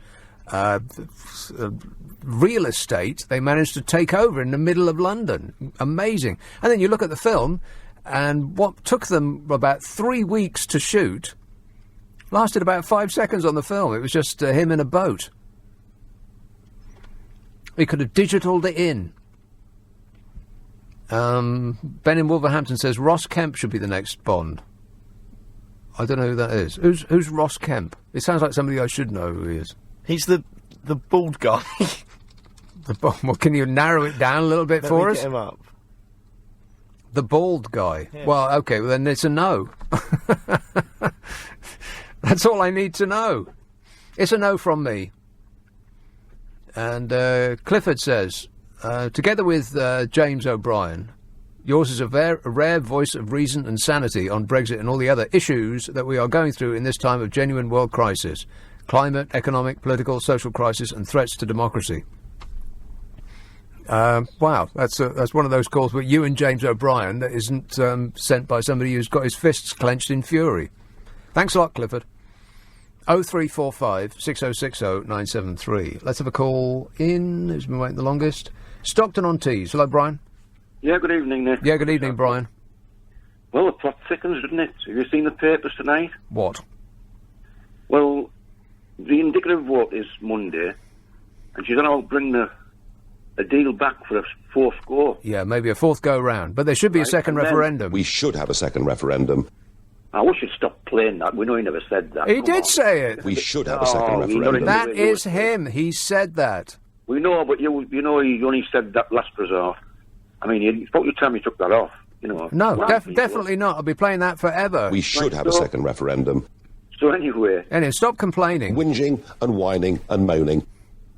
Well, you don't know for that, Nick. But anyway, let's get on to real things, eh? Real? Serious things. Are you trying to tell me that Nigel Farage is not a real or serious thing? Right. Can we go on? Can we finish with that? So she's going to add what the best indicative vote is to her deal. Stick it, contact, and there's Ellen over it. So obviously the Brexiteers are about walking out. Remainers are saying they'll walk out. Yeah. I mean, Jeremy Corbyn, your lefty mate, Jeremy Corbyn. I've never voted for him in my life. Well, you never say a wrong word about him. No, that's completely untrue. He must be rubbing his hands. Last time I described him on the air, I called him a weirded beardo. No, a bearded... Yeah, that's the worst you ever said about weirded beardo. A bearded weirdo. But anyway, thereabouts. I mean, I was like you, Nick, at first. I thought there would always be a deal made between... I thought they both wanted some kind of deal. Yeah. But, you know, nobody knows what's going to happen now. You know, it could even split the Tory party. It's split. Everything that we used to know about politics in this country has now been tossed up into the air like a salad. But what I'm actually saying, Nick, is... Yeah, what are you saying, Brian? They could actually do split two parties. Right. The way it's going. Well, then that will play right into the hands of Uncle Jezzo, won't it? That's what I'm saying.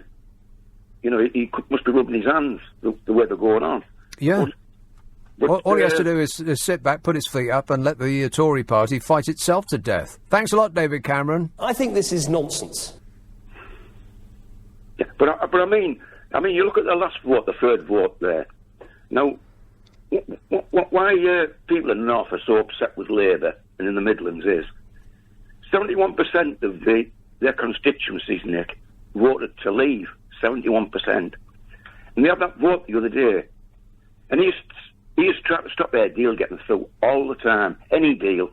He's just trying to cause confusion all the time. 234 Labour voted against the deal. Yeah. Okay, all right. Well, that was then. That was then, and this is now. So it's all changed now. We should vote again because the people have changed their minds. Actually, that's not true. A lot of people have changed their minds, but the people, in general, haven't changed their minds. Then, as now, the overall will of the people is to remain in the EU. I disagree with that. Well, it doesn't matter whether you disagree with it, it's true. No, it's not true. It absolutely is true. You pick the views that you want to take. No. You're biased. Poll after poll after poll since the referendum shows that the vast majority of people in this country want to remain in the EU. And of the hundreds of polls that have been taken by different pollsters, paid for by different organisations, I think in the 2-3 years since the referendum, only about 4 have showed that that leavers are the largest number of people. It's almost all Remainer wins. But that doesn't prove what will happen in another referendum. Well, then why would you be... See, what gets me is why people who want to leave are so frightened of asking the people what they think. They keep telling us that it's the will of the people, but they don't want... They're scared of actually testing that theory. Nick, you know why they don't want it. Because they know they're going to lose. No, it's not that. You know what it is? They don't even know what is going to be put on the ballot paper. They think they will be robbed again. Now, they got robbed on the 29th of March. You got duped on the... You got duped. You didn't get robbed. What are you on about? You got duped. What with? With a lot of dodgy, illegal acts and dodgy money and a lot of lies and misinformation. Duped, Nick, as in Nick, fooled. Who spent the most money? Leave or Remain? Who spent the most money? Leave. Remain did. No, they didn't. And that is well-known fact. No, okay, well, how much? Well, they've got 9 million of taxpayers' money. No. They've got 9 million of taxpayers' money. That is more than the Leave had for everything. No, it isn't. Is that correct? No, it's not correct. Tell me. It's incorrect. The billionaires that were behind Leave had an unlimited amount of money to pour at it, and we've only seen the tip of the iceberg, just a tiny amount. And by the way, I started this show by saying the whistleblower who claimed that the EU referendum wasn't legitimate, that was back in last March, has been shown to be completely correct in every respect. Because now the campaign has dropped its what's the phrase? It's dropped the objection to the fines and its it's getting very late at night, and I'm faltering over this because I'm trying to get the actual quote. I'm staring at a piece of paper with about 1 billion words on it. And I want to get it right. The watchdog said it exceeded its £7 million spending limit by funneling £675,000 through the pro-Brexit youth group Leave, which at the time Vote Leave said was wholly inaccurate and was politically motivated. And then last December, the Oxford professor's evidence to the High Court said that it's very likely that the UK voted for Brexit because of illegal overspending by the Vote Leave campaign, in his expert opinion. And now Conservative leadership candidates Boris Johnson and Michael Gove are facing calls to account for illegal behaviour by the official Vote Leave Brexit campaign because the group's dropped its appeal against the Electoral Commission's ruling that it broke the law by channeling hundreds of thousands of pounds of donations to an ostensibly independent campaign group Leave. It was all dodgy money and lies and misinformation, and they're calling that democracy. It's the opposite of that. It's the stealing of democracy. But, let's not get bogged down in facts. 0345 6060 973, Friday and Saturday night at 10, Nick Abbot, LBC. This is LBC from Global, leading Britain's conversation with Matt Stadlen. Well, that's unexpected. Have we got no ads in this hour? We're meant to. Yeah. So why has it just played his first hour opener? I have no idea. Shall I have a look? Yeah. Can you get a woman in? And if no woman is available, then I suppose a man will have to do. 0345 6060 973. How very unusual. I mean, to be fair, I didn't actually look because I don't normally have to. I just hit the big button marked next, expecting one of our exciting ad breaks to appear, and it didn't because there ain't none. I've never seen that before. Anyway, let's pretend that it didn't happen and just keep it between you and me. Here's a call in Shoreditch. Hello, James. Hello, mate. James. Hello. No, I'm not in Shoreditch. I'm in Mitcham tonight. Can you call us back when you get to Shoreditch? No, because I'll be at work then. Right, carry on. How you doing? Good, thanks. It's lovely to speak to you. Well, then it's lovely to be. It's lovely to be lovely. Go ahead. You won't know this, but it was my 30th birthday yesterday. 30th birthday. And do you know what I asked for my birthday? Chocolates, flowers. Well, that was one of them. A cat. Do you remember about 2 weeks ago, someone called in and said there was a picture of you on eBay? Yes. Yeah, I asked that for my birthday. Do you know what? That seems really strange. Why? Well, because I thought it'd be funny. It's a picture of me doing what? No, so you know the old place you used to work at. Yeah. We won't stay on LBC because it's not LBC. Right. But I asked for it for my birthday, and I didn't get it. Oh no, you were outbid. No. That's really unlikely. No, my girlfriend didn't buy it for me. Oh, well, I can understand that. I know. But, I was really upset, mate. I was really upset. Well, you'll probably get over it. I imagine I will. Yeah. In the meantime... Stop whining. No, I'm not going to stop whining. Right. I will not stop whining, and I will not stop whining. Okay. All right. I will ask a second time, and if there's not a second referendum for it... Then you can go for a third and a fourth time. Yeah, if at first you don't succeed, exactly. keep doing the same thing over and over again, because that'll work. Actually, I think it will. I've been backing Mrs M all along. I think she'll get her little scheme through. I do. Because otherwise we're going to be stuck talking about this forever. Boring. Can't stand it anymore. What will we talk about when we ain't got to talk about this no more? Well, we'll be able to talk about the effects of Brexit and the negotiations about our trade deal, because this is the easy part. You can believe that. And then we get to the part where David Davis had promised that it was going to be the easiest trade deal in history. This is the uncomplicated part that we're in right now. The complication, the negotiations to come are going to be, oh my God, can you imagine? We're going to need James Bond to go in there and start laying down the law. Jason emails, isn't the groovy sound effect Bruce Campbell from Evil Dead when he picks up a chainsaw? No, I don't think so. I've never seen Evil Dead. I'm not a big fan of horror films. John says, as you were very good at doing Trump's voice, I think that you and James O'Brien are the same person, as I've never seen the two of you together at the same time. That is, that's, yeah, you've got me. Does James O'Brien do Donald Trump? Huh? I assume so. Well, that's right. You assume so. I don't know why that guy would have sent the text otherwise. Well, I suppose so, yeah. Maybe he knows something that we don't. Almost certainly.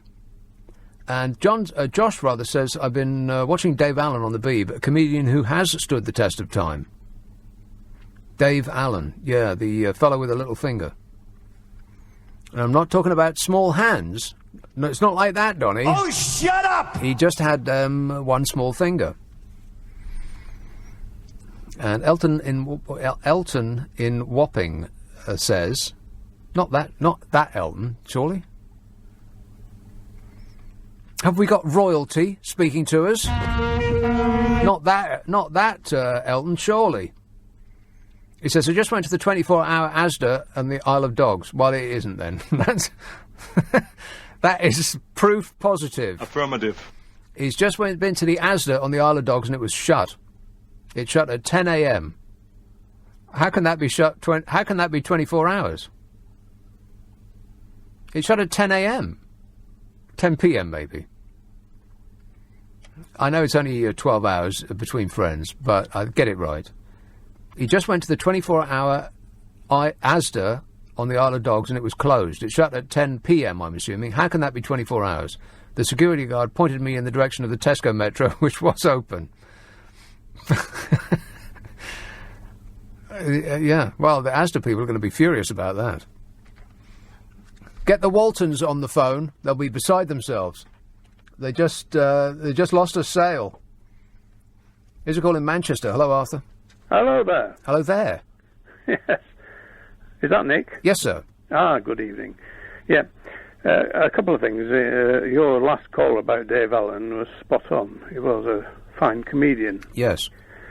But regarding this Brexit business, yeah, how is it these people who are calling for a second referendum that Remain can win once, but Leave has to win twice?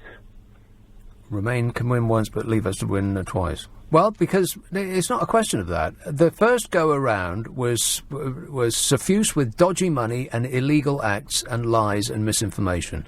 We now know, or at least you would hope that we know, more than we did then. So now we can make an informed choice about the prospects that are open to us. What's wrong with that? Well, it's a bit of a miasma, isn't it? A miasma? Hmm. Right. What, like a soup? Yes, swirling in the ether. Yeah. But the smell of it. Disgusting. I used to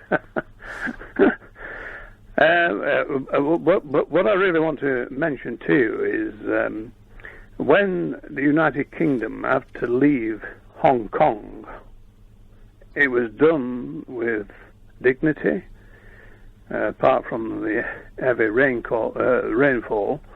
And the Royal Yacht Britannia was there, the Prince of Wales was there, and Chris Patton was there, and they all drifted off into the, into the night. Yeah. Now, why can't that happen over this?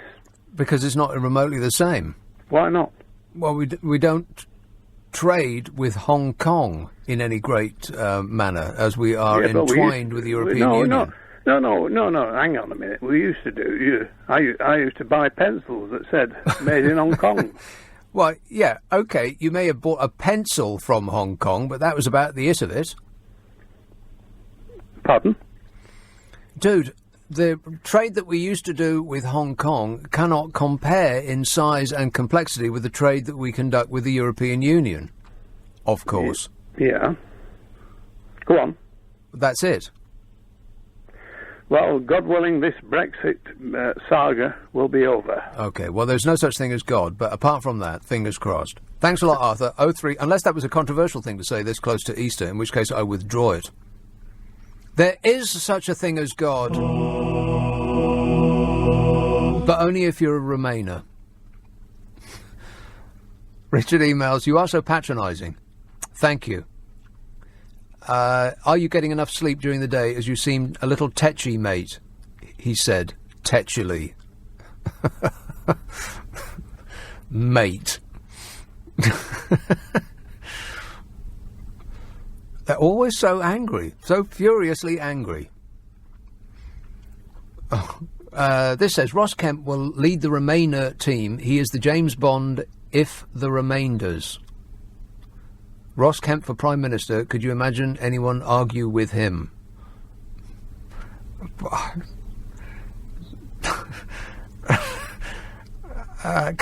Would you mind editing some of these, please? Or just throw them away? I mean, scan them through once. If they don't make sense immediately, I recommend you throw them away. Simon emails, are you planning to add the Nick Abbott habit when you were speaking to a caller about her bins around December time 2016? It was one of the... To add... her bins around... It was one of the funniest things I've ever heard in my life, when somebody was ringing and she was getting really confused about the recycling and the normal bins, and you did your usual routine on her. Any chance of hearing it again? I don't recall that, but I guess I'll look it up. It would mean that I'd have to listen to all of my shows in December 2016. That was that was like years ago. I think I'm right in saying that 2016 was years ago.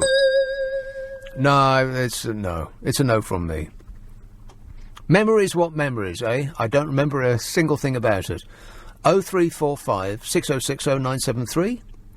You can text 84850, email nicka@lbc.co.uk, and if you're on Twitter, it's at LBC. Friday and Saturday night at 10, Nick Abbott, LBC, it's a little 12:30. Oh, just a half an hour before the clocks go forward. On LBC, call 0345 6060 973. This guy is sick. There's something wrong with this guy. Noel in Dublin says, everyone in Ireland are laughing at how ridiculous the current situation is. It's like a game of poker and Leo Varadkar has outplayed May. The longer this goes on, it's better for Ireland because Brexit is not happening. Anyway, democracy, grow up people. Anyway, democracy, grow up people. I don't know what that means, but yeah, okay, whatever. I don't think people are outplaying May. I think she's just in an impossible situation, trying to fashion something out of this disaster that she has been gifted by her predecessor, who asked a stupid question and got a stupid answer. I think this is nonsense. Idiot. Michael in Romford says, just to let you know, Ross Kemp is an actor who played Grant Mitchell in EastEnders.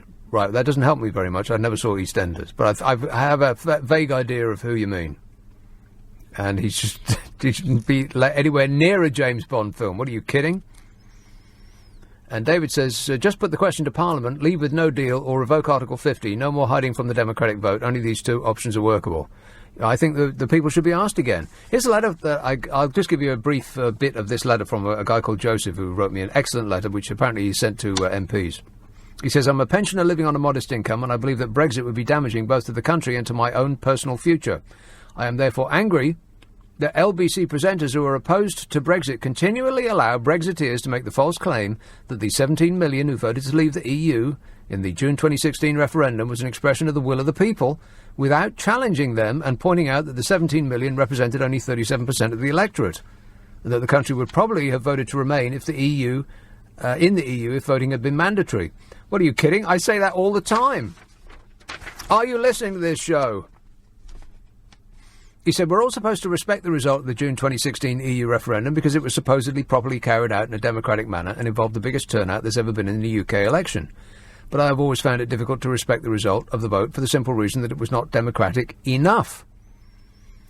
Although those voting to leave the EU were a majority of the 72% of the total electorate who turned out to vote, and amounted to the substantial figure of 17 million, that figure is still only 37% of the total electorate of 46 million, with 35% voting to remain.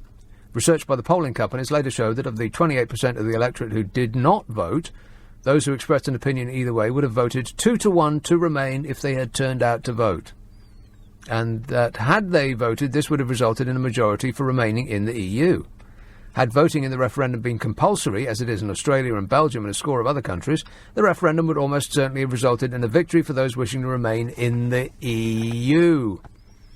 In any election or referendum, it's obvious that the voters who harbour grievances and are desirous of change, or just wish to register a protest vote, are more likely to turn out to vote than voters who are satisfied with the way things are and are not desirous of change.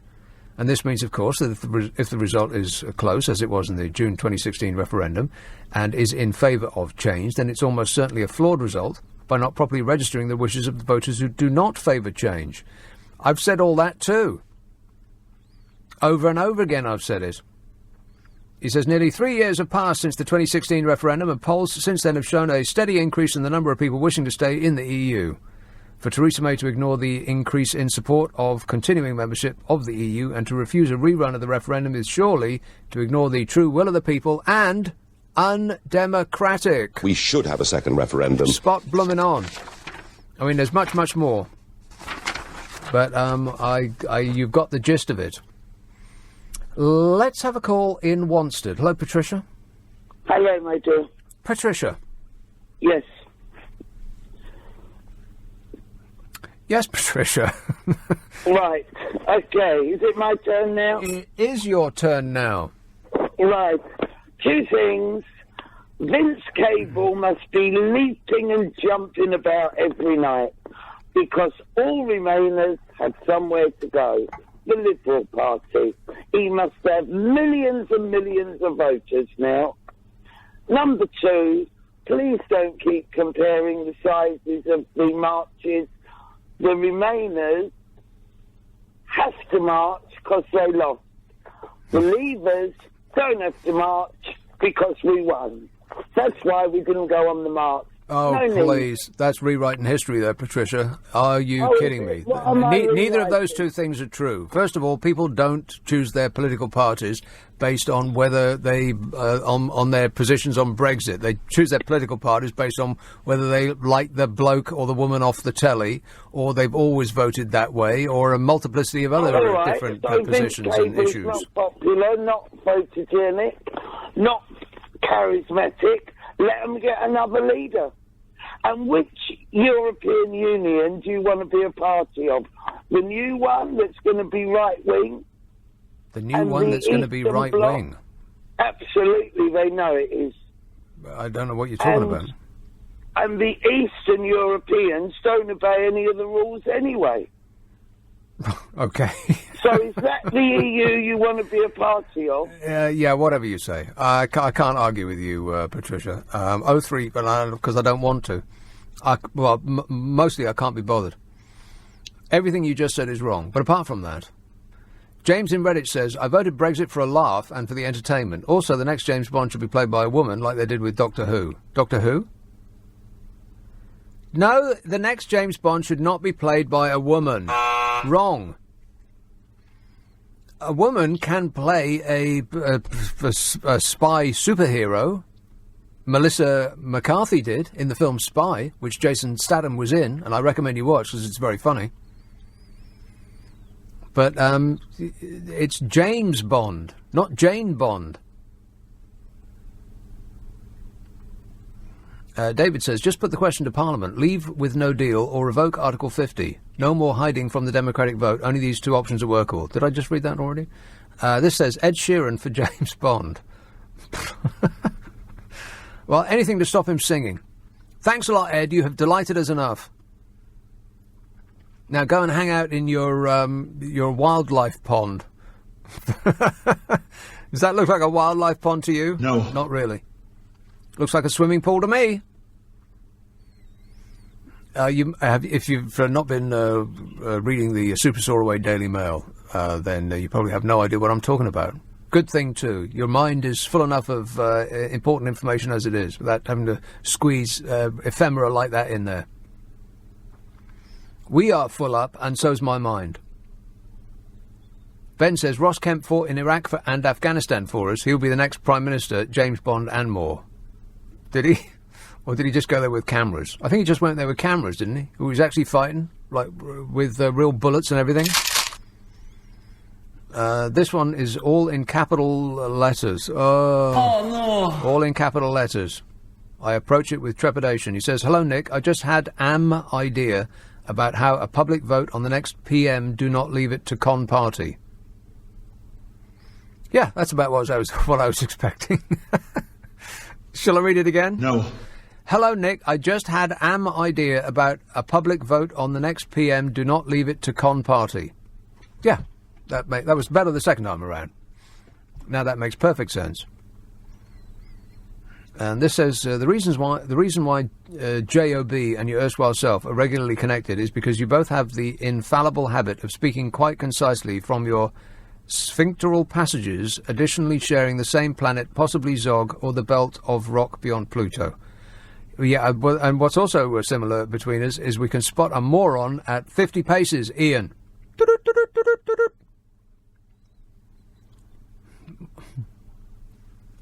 Let's have a call in Clapham. Hello, Anna. I'm sorry, my abdominal muscles are hurting from you making me laugh. You got an 8-pack now, Anna. You're welcome. Oh dear, how revolting. Anyway, the thing is, 3 points. First of all, on James Bond, what about reverting to Ian Fleming and how he wanted James Bond to be? Well, it's a long time since I read one of his books. So what did he want? Well, he was fantasising about being James Bond himself. Oh, yeah. Fleming was rather a feat, wasn't he? Living out there in Jamaica. Yes, with his cigarette holder. Yeah. Yes, you see, would it not be nice to go back to the original, instead of being so derivative? Anyway, it was just a thought. Yeah, I don't think that. Well, I think that the franchise has changed. Why don't you go and play James Yeah, sure. Bond? The franchise has changed. It's been changed by Daniel Craig and the current direction it's going in. It can't go back to like an effete. Oh, well, all right. Fellow in a tuxedo. It just can't. Oh, well, all right. If you say so, you're the boss. Next point, if I could get it in, about this whole sort of nonsense that's happening with Parliament. Now, am I right? I think I'm right in thinking that in terms of constitutional law, if there is a crisis, the prerogative powers of a monarch are extended, and they have a duty to step in. Now, if this is not a crisis and collapse of Parliament, I really don't know what it is. Right. Particularly when we hear that person, Jason Rees-Mogg, criticising someone from going to Winchester and not to school, which means Eton, and then he has a go at someone else who went to Eton saying, oh, well, you may have been there, but you don't. I mean, this is a disgrace, isn't it? Don't you think that was awful? I'm unfamiliar with what it is you're talking about. Rees-Mogg was criticising somebody for not going to Eton. Yes, because... Yeah, that sounds like an old Etonian, yeah. Not one of us. Yeah. Yes, and then he turned round to, I think it was Oliver or whatever his name is, and said, "Oh, you may have gone to Eton, but you don't act as if you do." I mean, this is disgraceful. Is this not a collapse? I mean, it really is a disgrace. He is. I don't know. I can't take him seriously at all. He just seems. Well, anyway, the Queen could come in, and then that would cause a real chaos. Third point. The Queen's going to hoik up her pettiskirts and dash madly down the Mall to save us all. God bless you, Your Majesty. You arrived just in time. Well, yes, weirder things have happened. Well, that's true. Yeah, weirder things have happened this week. Exactly. Last 24 hours. Now, what do you think about a pop group that you may have heard of called Then Jericho? Because I know you're whiz on them. Then Jericho. I have heard of them, but what they do, I couldn't tell you. What did they do? They had a hit, didn't they? Well, they were sort of new romantics. You know, that Yeah. sort of thing. I thought you might have been into them. And then the final thing... No, wait a minute. Why Then Jericho? Where did that come from? Oh, because the lunatic is living in my house. Who is? The lunatic who is Then Jericho has moved in and... Well, now, wait a minute. Are you talking about a real person? I wish I was talking about a hologram. Okay, well, let's not get into that. You have a dispute with a neighbour? No. Well, it sounds like it. No, it's just that it's like a rock studio here, and it's driving me crazy, which is why I've locked myself in my bedroom and I'm talking to you. Right. Okay. Well, I don't know where we're going with that, but the sound in my brain sounds a little bit like Warning! Warning! So I'm backing slowly away from that call. But I do appreciate it, Anna, and thanks very much. And I wish you all the best with that whole Then Jericho issue. Rock and roll! Whatever it is. 0345 6060 973. This says, this guy has 0 followers on Twitter. Is that your comment? That was my comment. Right, so Stephen, who tweets, has 0 followers on Twitter. Oh. He says, people would go crazy if Miss Moneypenny was played by a bloke. Well, not really. It doesn't really matter whether Miss Moneypenny is played by a bloke or not. It's because the film isn't about Miss Moneypenny. It's a tiny little role that repeats and is the same. Is basically the same 1 minute in every film. Who cares who plays Miss Moneypenny? You don't go to the flicks to see Miss Moneypenny. But I wish you all the best with getting more followers, Stephen. Maybe you should think about your posts more. Still, be happy. It could be worse. You could have... oh, no, that's right. You can't get worse than 0. 0345 6060 9... And that is a mathematical fact, as a matter of fact.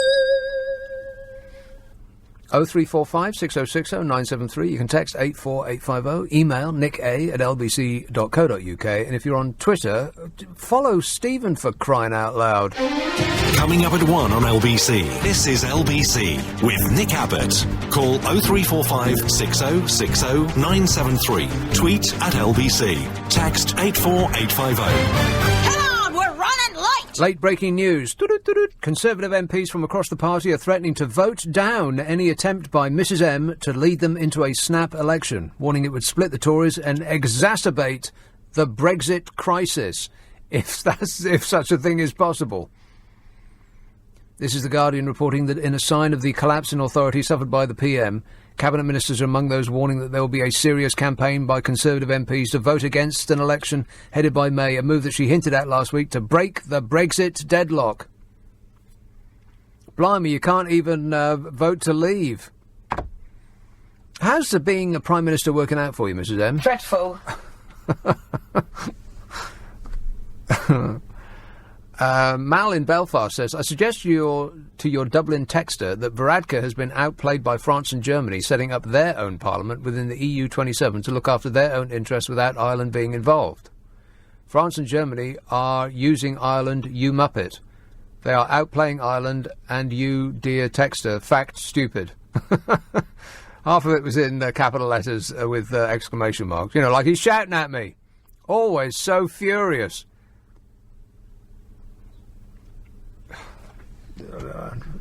I don't have the energy or the inclination. Not no more.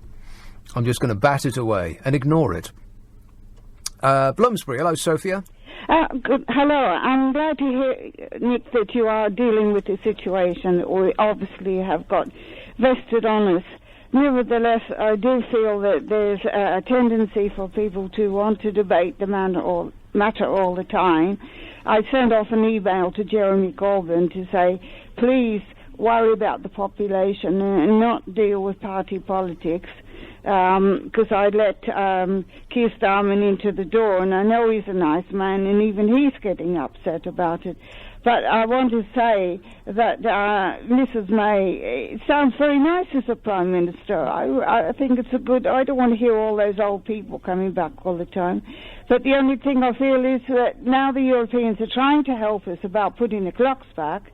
Why don't we take the advantage of going ahead and agreeing with them and saying we shouldn't be doing that, that we don't want to wreck our watches and clocks every time that it felt like that, and at least let them help us that way. But we don't seem to want to let them to help us, really, or anybody else. We just want to go on with this feverish debate. So I hope my email got there. Maybe it might make a difference. But OK, well, you're making a lot of sense. Thanks for setting us straight. 0345 6060 973. Fits right in, don't it? Yes. That's the cream on the... that is the cream on the top of the cake, that is. This text says, I'm intrigued. You and your assistant whacked poor fellow Twitterer for having no followers, but never congratulate the secret love of your life, real Donald Trump, for having 65 million. 65 million drooling yeehaws. Hanging on his every word. He's got 65 million people following him on Twitter because he's as alarming as it sounds, he is the world's most popular, no, not popular, most powerful person. That's why he's got 65 million followers, because his tweets move markets, which is alarming for somebody of his mental capacity. Trust me, I'm like a smart person. Yeah, I'm like a smart person.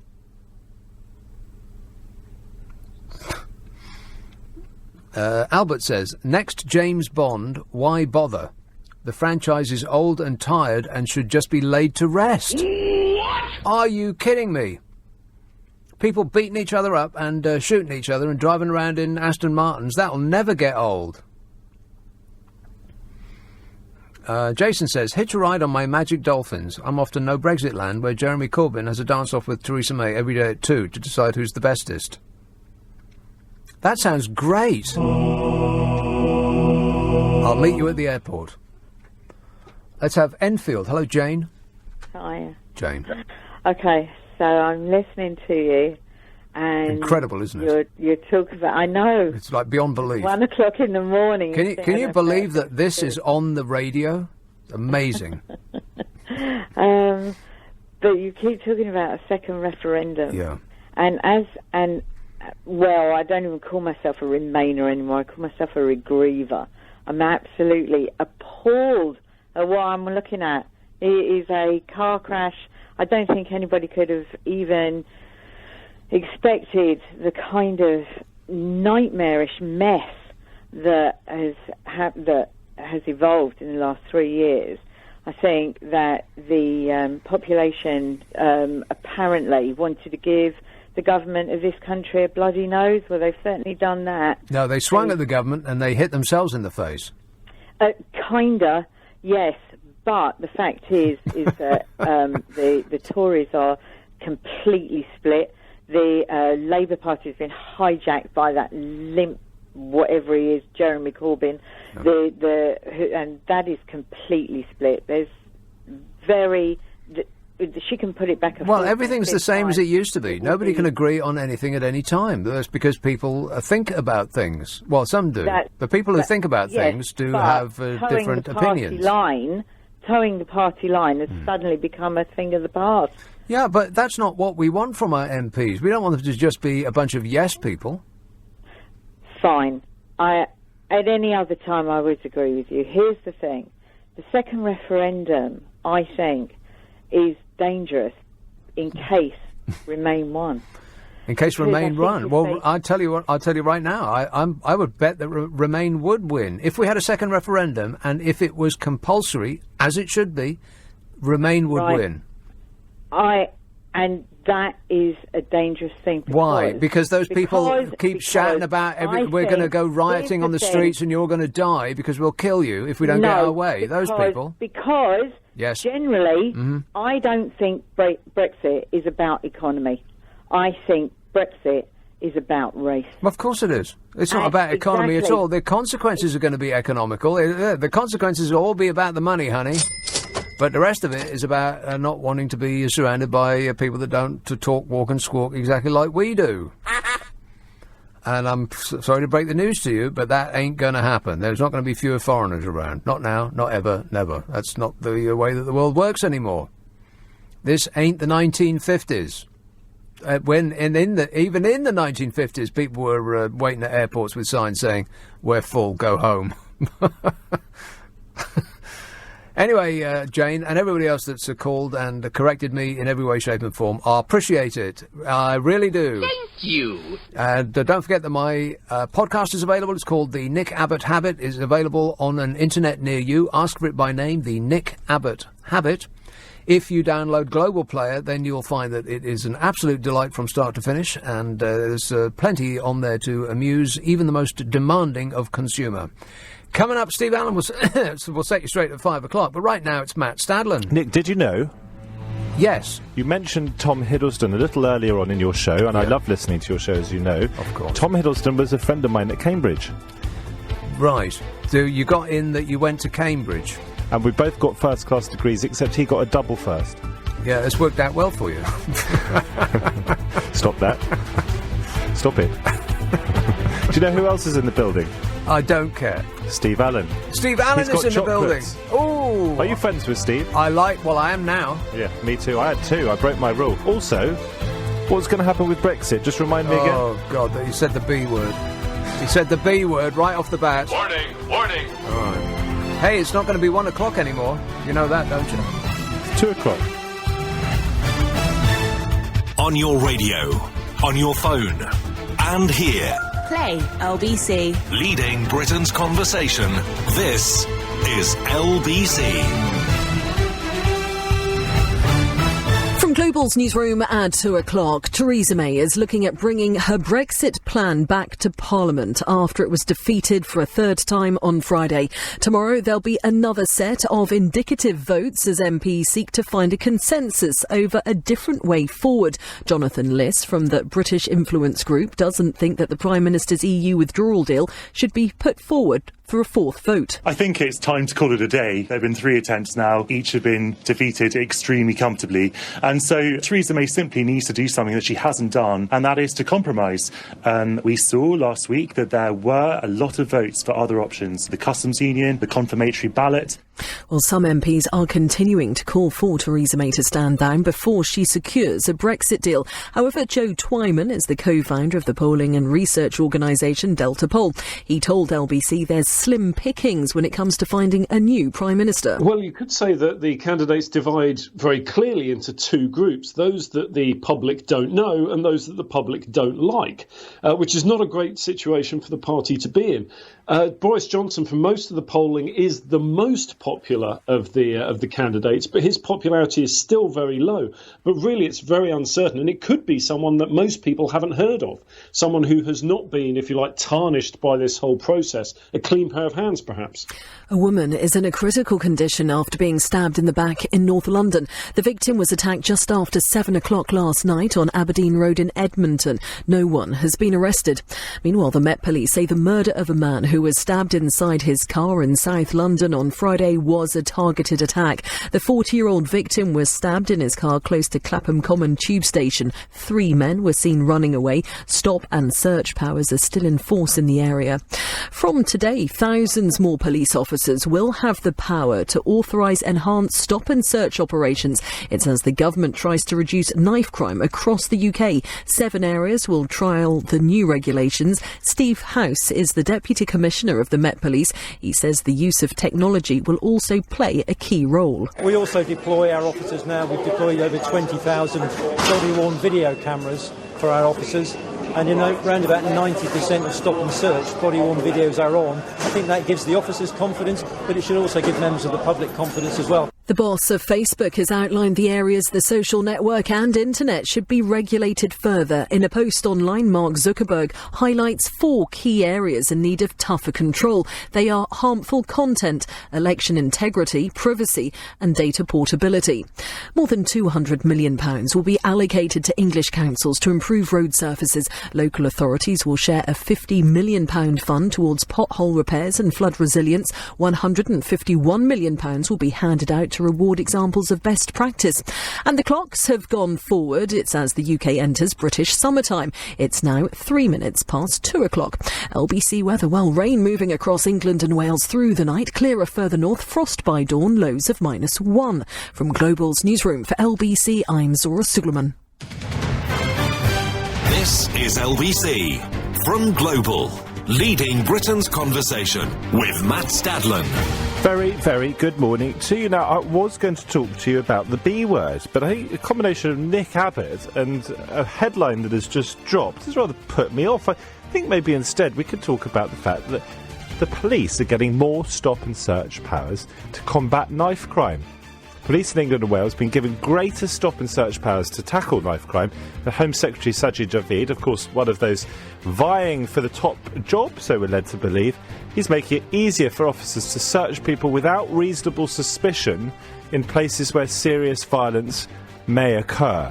So in other words, you could have unreasonable suspicion and yet still, as a police officer, stop and search someone. I'm going to be asking you over the course of the next hour, is this a good idea? Or could this heighten tensions between some communities and the police who serve them? 0345 6060 973. Also delighted to say that joining me in the studio in just about half an hour's time is none other than Aaron AJ. And I can tell you, because I can see him through the glass, that he's got an instrument. Which means there won't just be jokes, there'll be music too. Now, I think we have to have the conversation about knife crime in the context of what is now almost certain to be a Tory leadership contest in the coming weeks. Sajid Javid, as we know, he's been positioning himself, well, I say we know, we believe he's been positioning himself to become our next Prime Minister for quite some time. When I was on air during the daytime over the Christmas period, Sajid Javid was returning from his safari early in order to get things in order as migrants were coming across the channel. He's taken rather a tough line on that. And now he seems to be taking a tough line on knife crime. High time, you might think. But I'm kind of interested in whether you think that it would be a potential negative for the police to start stopping and searching people without reasonable suspicion, given that the implication of that, and tell me if I've got this wrong and misunderstood it, is that now the police would be able to stop you even if they have an unreasonable suspicion. This, of course, comes amid the fatal stabbings rise last year to the highest point since records began. Now, campaigners are saying that the move was disappointing and regressive and that stop and search isn't effective. This is a real conundrum for me, because I want to see fewer young people dying on our streets. I want more of us to feel safe as we go about our lawful business, walking up and down our roads, on the way to work, on the way back from work. I was with an older man just the other day who said to me as we were crossing Hammersmith Broadway in West London, I actually don't feel so safe anymore in my home city, as we pass someone wearing a hoodie. People, I think, are starting to feel a little bit more scared than they used to be, because it isn't always just gangs, and I say just gangs. Those who are caught up in it are human beings with mums and dads and brothers and sisters, but it isn't only gangs who are now being targeted.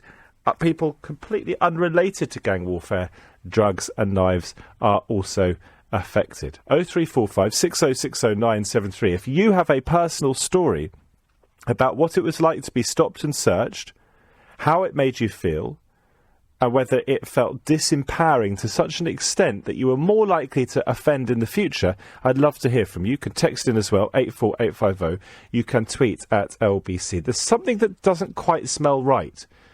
But if you think that I'm being overly cautious or perhaps politically correct in worrying about the language that is being used to describe these new powers, let me know that I'm wrong, because I think we all agree that where possible, we want to keep people alive. The question is, how much of our freedom are we prepared to give up in the process? And could it turn out to be counterproductive, given, as I say, that if people feel put upon by the police who are there to serve us, it might have the opposite effect? Stop and search powers, as you probably know, they've been controversial for many years. We've talked about this before on LBC, and there is evidence, it seems, that they are frequently misused and that they can target black people disproportionately. However, our Home Secretary, possibly our next Prime Minister, I suspect not, but it's a distinct possibility, said that the police are on the front line in the battle against serious violence, and it's vital that we give them the right tools to do their jobs. Is it time, in other words, that we got tough, that we empowered our police at the possible risk of disempowering the very people that we are trying to keep safe? This change, by the way, is being trialled in 7 police force areas where more than 60% of knife crime occurs. That's London, the West Midlands, Merseyside, South Yorkshire, West Yorkshire, South Wales and Greater Manchester. If you come from any of those parts, London, Birmingham, Merseyside, South Yorkshire, I say Birmingham, presumably that would fall within the West Midlands. I'd love to hear your view on this. And it makes it easier to use what is known as Section 60 searches. That's where officers can search anyone in a certain area for a limited period of time to prevent violent crime. The new rules will mean that inspectors can authorise the use of Section 60. At the moment, more senior officers have to give approval. So in other words, if the police want to act without reasonable grounds, as I understand it at the moment, that has to go up the chain of command. That looks like it's going to change. So there'll be a lower threshold, a lower barometer for authorising searches, and police will only need to reasonably believe serious violence may occur, not that it will. The roll call of death keeps rolling on, and it's a grim one. Is this the right policy, though? Your turn. 0345 6060 973. I thought quite literally in my introduction, just 8 minutes ago now, that we'd leave the B word for another day. I think we did cover that comprehensively yesterday. I'm sure we'll touch on it in the context of a possible Tory leadership campaign, and Sajid Javid, one of those contenders. I'm sure we'll touch upon it in the course of the next hour or so. But right now, let's talk about something that perhaps has been neglected, given the focus of the headlines on that B word. Let's start in Kingston, and Ali. A very good morning to you, Ali. Hello, good morning. Am I on the air? You are live to the country and to the world, in fact, because we broadcast right around the world. What would you like to say? All right, thank you. Yeah, actually, I think stop and search is very good and very important. We need it. But also we need to change the law to have tougher punishment for the people who stab someone or who carry knife. These people, they need a tougher sentences or hard sentences to learn how to respect people. Well, and there was this petition which I mentioned very briefly on last week's show, Saturday or Sunday, I can't remember, that has called for, and it reached over 100,000 signatures, which means that it will be considered in Parliament. And that petition meant that if you were caught with a knife, you would get an automatic sentence of 10 years, and if you were to use a knife, it would be 25 years.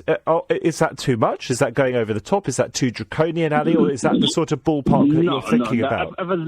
If it's going like that, would be okay, would be good. But also these people, these young people, they need more stop and search without looking at the color or anything. Anywhere, anytime, if police wants to stop someone, they should be able to stop someone without any... If someone doesn't like to be stopped and searched or doesn't have something to hide, they shouldn't have anything to fear. They have to be respectfully wait, stop, and let them search them. But unfortunately, people say they have to look at the person. If the person looks vulnerable or nice, they shouldn't stop him. Now, that's wrong, because some people, they are very professional. They are carrying knife and they look very nice people. I mean, and they do something out there. However, if you're a black 17-year-old and you are feeling a little bit put upon anyway by the police, you're slightly fearful of the police because you've heard stories that have gone round your mates, round your communities, and a police officer comes up to you and you feel that the only reason that police officer is coming up to you is because you're black, you can see that would cause that person to feel even greater sense of alienation. No, but people, when they get used to every day police stop and search people, they don't feel any like embarrassed or any shine or any feel any less any color, any race or anything. They know every day when they go out, if they have something with them, they know they will get stopped and searched without seeing different between any other people. How old are you, Ali? Now, I'm 42.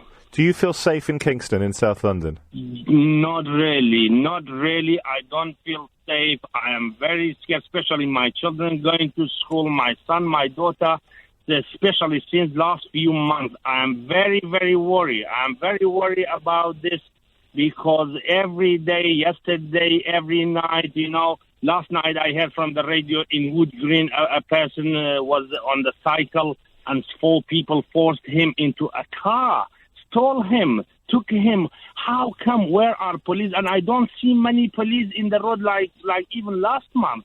And when you call them, they don't come to you. They just say we are very busy, or they don't have enough police, or they because they don't have power. I don't blame police. I blame the system. They need to give a lot of power to police, a lot of power to do whatever in law to you to stop these people happen. Because if you call police, there is a man with a knife. They say, did he stab someone? Did he use the knife? You say no. You say okay. If you see doing something, but if the person is killed someone, what I need the police for? I don't need the police only to report and to write on the newspaper. I need them to stop these things happen. Our children, believe me, every day I am worried when my children going to school and coming back. And we are in the middle of democracy. We are in London, in the UK. When you talk to your family in your country, you say in London every day 3 people dies because of knife crime. They just shocked. They say, how come in the UK something like this happens? Do your children feel that fear? Every day they still that fear. I have 12 years. Where do you come from originally, Ali? Because I can hear your accent is not a London one. I'm a Kurdish from northern Iraq. Yeah. And what does that make you feel, that you've come to a country from a rather dangerous part of the world, and of course Saddam Hussein was not a fan of the Kurds, as we know, and here you are in London, which has a very good reputation, and yet your children in our capital city are fearful of going to school every day because of knife crime. That's a sorry state of affairs, is it not?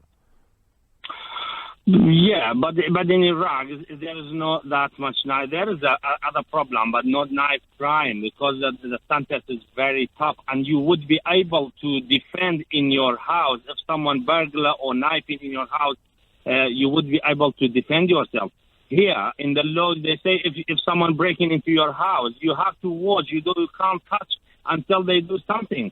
But well, it depends. The law, that's a whole other conversation. It's one we've had on LBC before, but it's very much worth paying attention, very close attention to the law when it comes to intruders, so one doesn't trespass in the wrong direction, doesn't cross the wrong line. Ali, very good to speak to you. Sorry that you feel that way.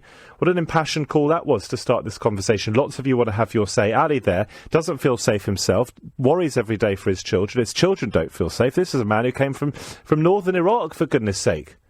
They don't have knife crime in Kurdistan. 0345 6060 973. And as I promised, we will just put this into the context of the B word and of the Tory leadership contest that looks likely to be upon us quite shortly. Because furious Tory MPs, the front page of The Observer today, are telling Theresa May that they'll block a snap Brexit election. They're absolutely terrified that if there were to be a snap election under her leadership, particularly perhaps, then they could lose their seats. So a general election, which was looking a little more likely as a result of this Brexit impasse, seems now a little less likely, perhaps. An opinion poll, by the way, for The Observer has revealed that May's lead over Corbyn on who would be the best PM has halved since just last month. It's dropped from a 15-point lead for Theresa May to just 7 points.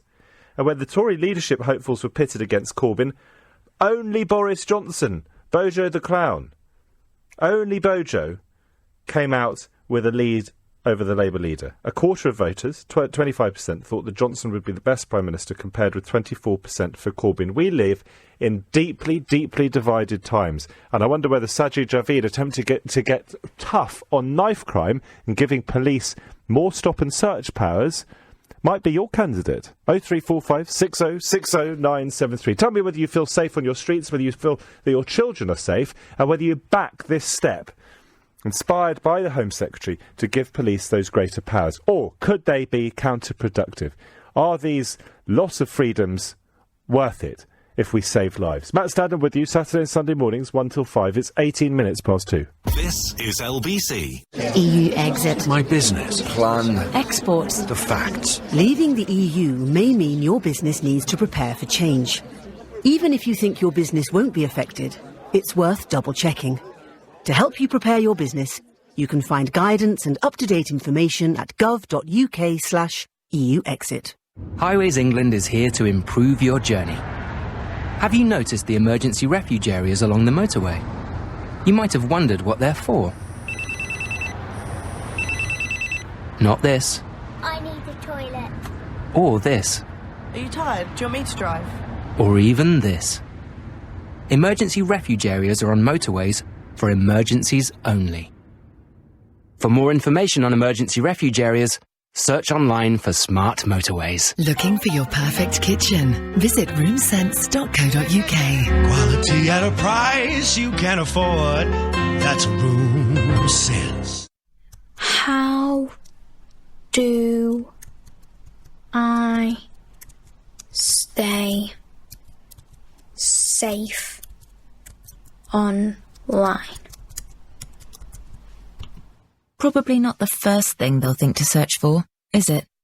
Is it time you talk to your child about internet safety? Internet Matters, helping parents keep their children safe online. Find out how at internetmatters.org. If you're an EU citizen living in the UK, you will need to apply to the EU Settlement Scheme.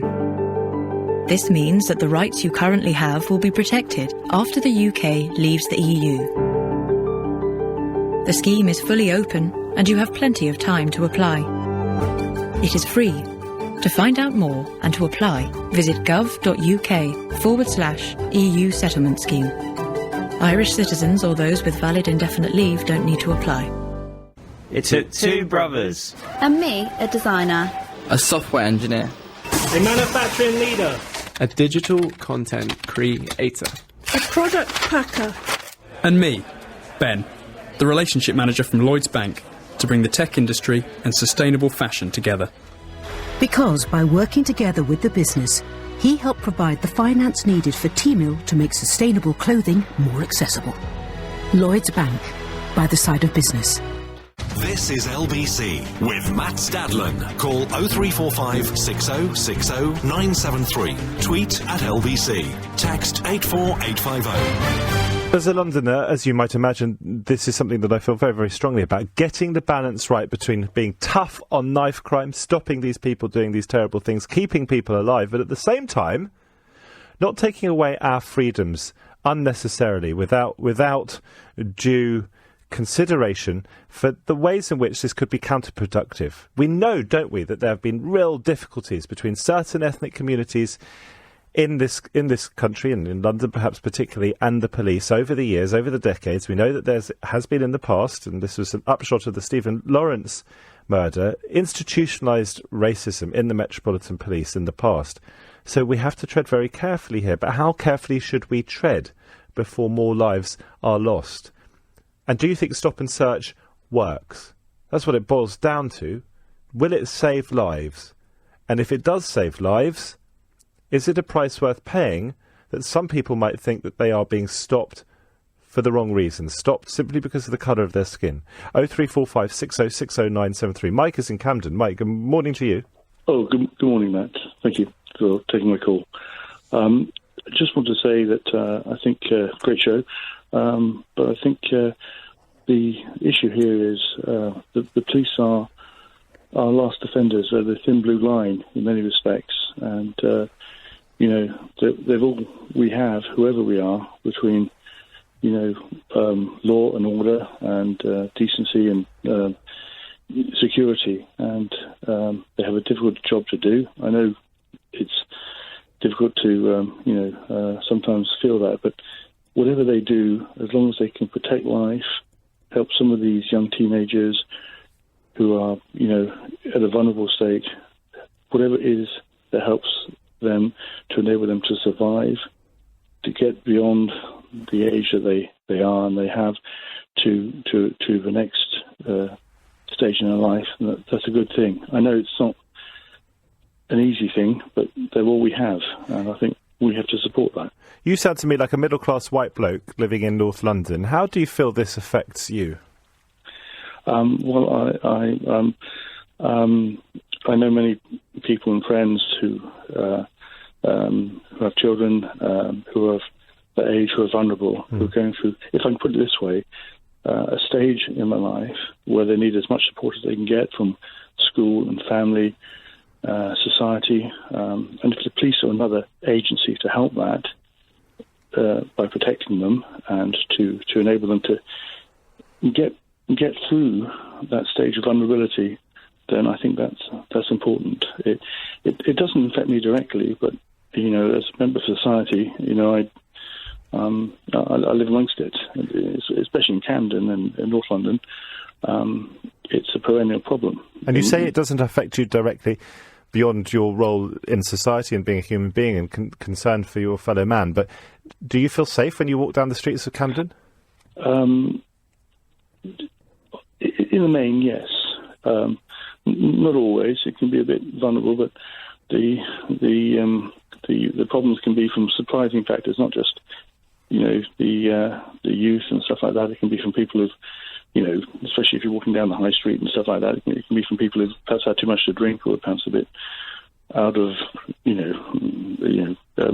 out having a good time, can be vulnerable. But I tend to try and not go to areas which I'm going to be vulnerable. So generally, I feel safe. I think London, Camden, it's a great area.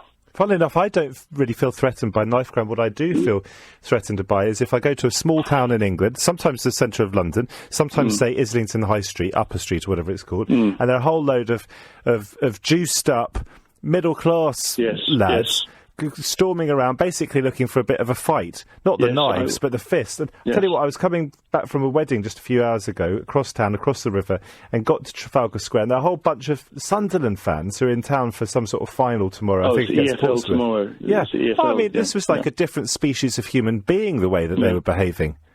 Yeah. I thought I was about to confront a pro-Brexit march, and I thought, well, I'm all suited and booted. I voted Remain. I'm going to go face this down. I'm not just going to sit in my studio behind the microphone. I'm going to go and see what this is all about and see if they startle me. They didn't, fortunately, and they weren't there for Brexit. They were there because they were football fans. But I find that much more threatening, personally, than knife crime, because I think knife crime still does affect much more the people who are involved in it, the people who are in the gangs. But you and I, people like us, Mike, we have to care, because if we don't care, then we become a fragmented society. Well, yes. So my take on it, my view on it is, for that aspect of crime, is, the teenagers, whatever, as long as we can help them literally survive, get through that age group where they're most vulnerable, most at risk, then that's kind of all we can do. But yes or no to stronger powers that Sajid Javid is bringing in here for the police? I think targeted and sensible, I would have to say yes. All right, Mike, thank you in Camden. There's a concerned citizen. What about Brian, also in Camden? Brian, morning.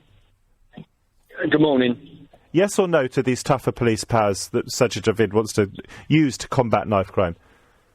Yes, they should. We should most certainly do the stop and search. We got to stop all this race nonsense. At the end of the day, if you're stopped by the police, if you abide by what they ask you, you'll be searched, sorted out. You get your ticket for whatever They give you that ticket for proving that they've searched you and whatever, and then you're on your way if you ain't got nothing to hide. These youngsters have just got a pure attitude. And pure is probably in this context not quite the right word, is it? Sorry? Pure, when you refer to their attitude, is probably not quite the right word. Well, whichever way you want to take it, they've got an attitude. It's probably a wording that I wouldn't be able to say over the radio, to be fair. Fair enough. So they have an attitude. Do you see it? Do you witness this, Brian? Do you come across this in your daily life? Yeah, I work in Camden. Even all around Shepherd's Bush, all sorts of areas like that as well. Of a night time, working nights, stuff like that, you see a lot more. Camden Lock, all round there, you got lots of little young groups selling drugs blatantly. It's obvious to working class people, maybe to people that live in a little bit more luxury and aren't really in the real world. They don't really see this. Do you feel scared, or do you feel that this also you see it, you witness it, but it kind of passes you by because you're out of that particular loop? Well, it's not being out of the loop. I mean, you could walk past any of them, and if they decide that you're staring or you're doing something, they might decide to make a go for you. And what do you do in those circumstances, Brian? What would you do? Well, it's always the same, isn't it? It's either you're supposed to run from a knife. So what can you do? What can you do? And let's be fair. The way the law system is, if you turn around and do anything to them, it'd be you that gets arrested. And then, as a working person, you've got to pay your solicitor's fees. They're probably not working, and they'll get legal aid. That's always the way it seems to pan out. Reality is, the government needs to start paying more money into the police. They need to stop playing games. They need to audit where our tax money's going, because they're wasting millions of our taxpayers' money, and we don't know where it's going. And they're just playing games with the NHS and the police force. And would you vote absolutely wasting our money? If you were a Tory party member, are you? No. If you were, would you vote for Sajid Javid as your next PM? Look, bottom line is they're all puppets. They're all told what they can and can't do.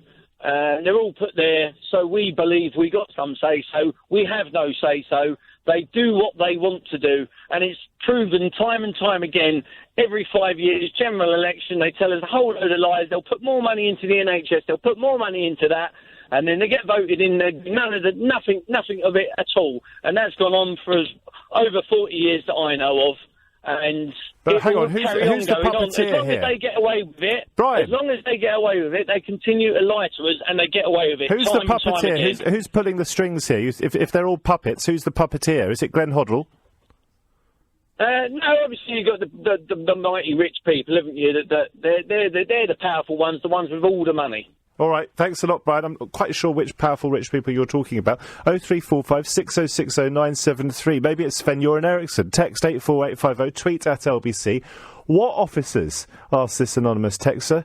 There are none on the beat. In London, police get called when it's too late. Where have you been? Where have I been?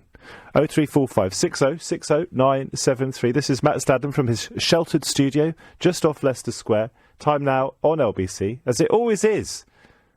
Every year when the clocks spring forward anyway, because it would normally be 1:30. Time now, 2:30. Here is Zora Silliman. Theresa May has been looking at ways to bring her Brexit withdrawal deal back to the Commons for a fourth vote. It says MPs will vote again on 8 other Brexit options on Monday.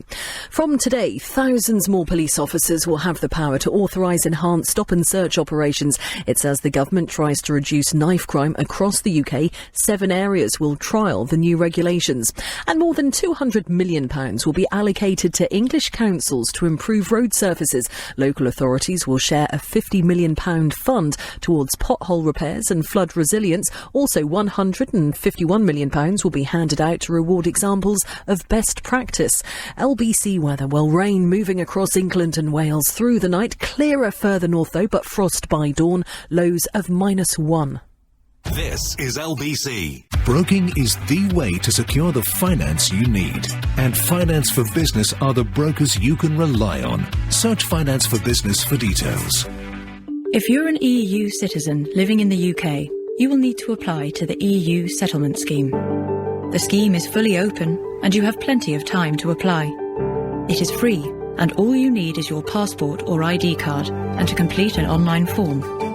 Support is available if you have any questions. To find out more and to apply, visit gov.uk/EU Settlement Scheme. Irish citizens or those with valid indefinite leave don't need to apply. Days and weeks can fly by, but if you're worried it's cancer, time can slow down and almost stop.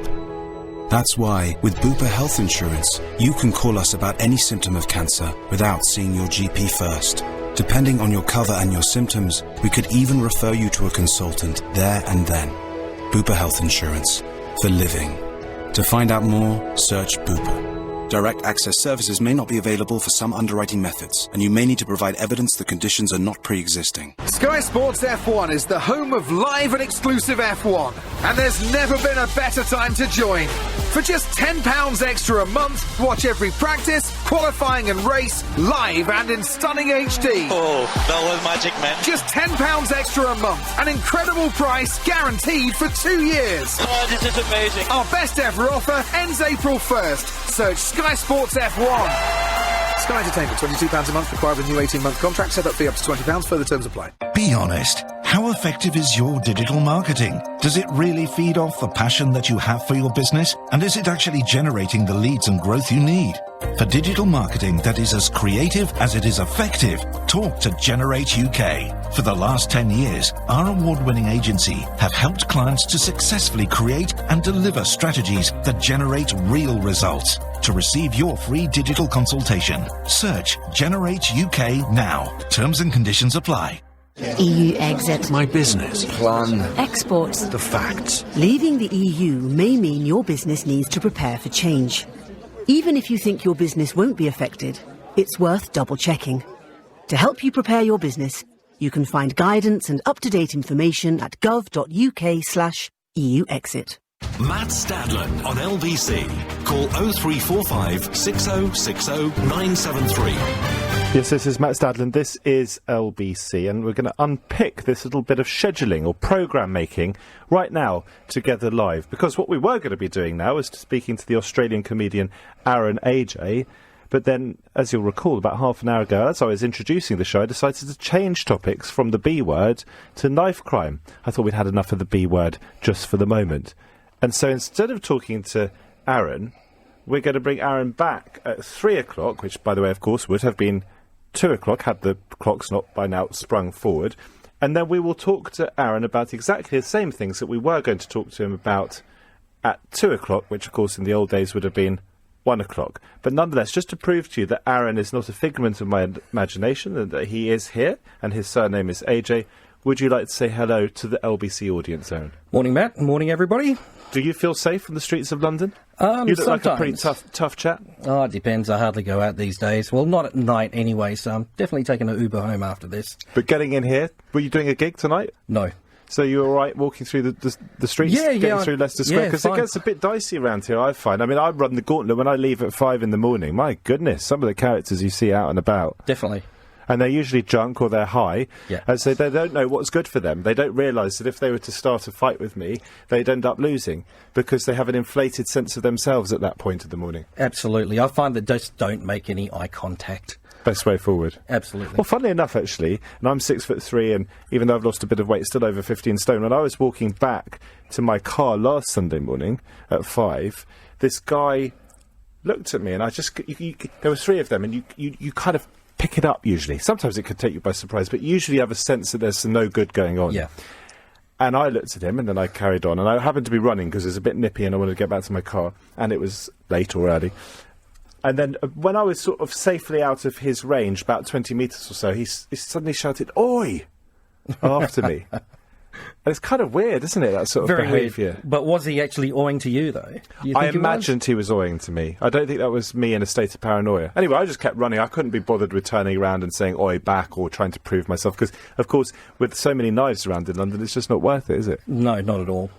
not at all. Streets of Australia, safer? Parts of Sydney are pretty rough. It depends. Like, I was in Sydney earlier this year, and I'm pretty sure they do have a problem, but it just depends on the areas that you actually go to. Bellevue Hill, don't get much knife crime road. Ashfield, on the other hand, might be a bit trickier. Mount Druitt, that's a pretty bad place as well. But I mean, in the city, especially on George Street, probably around like 3-4 in the morning, you do get a similar crowd like you do here. People going to the KFC or getting a kebab or something like that. Oxford Street?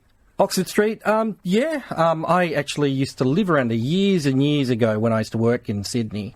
And it just depends. If you look for it, you'll find it.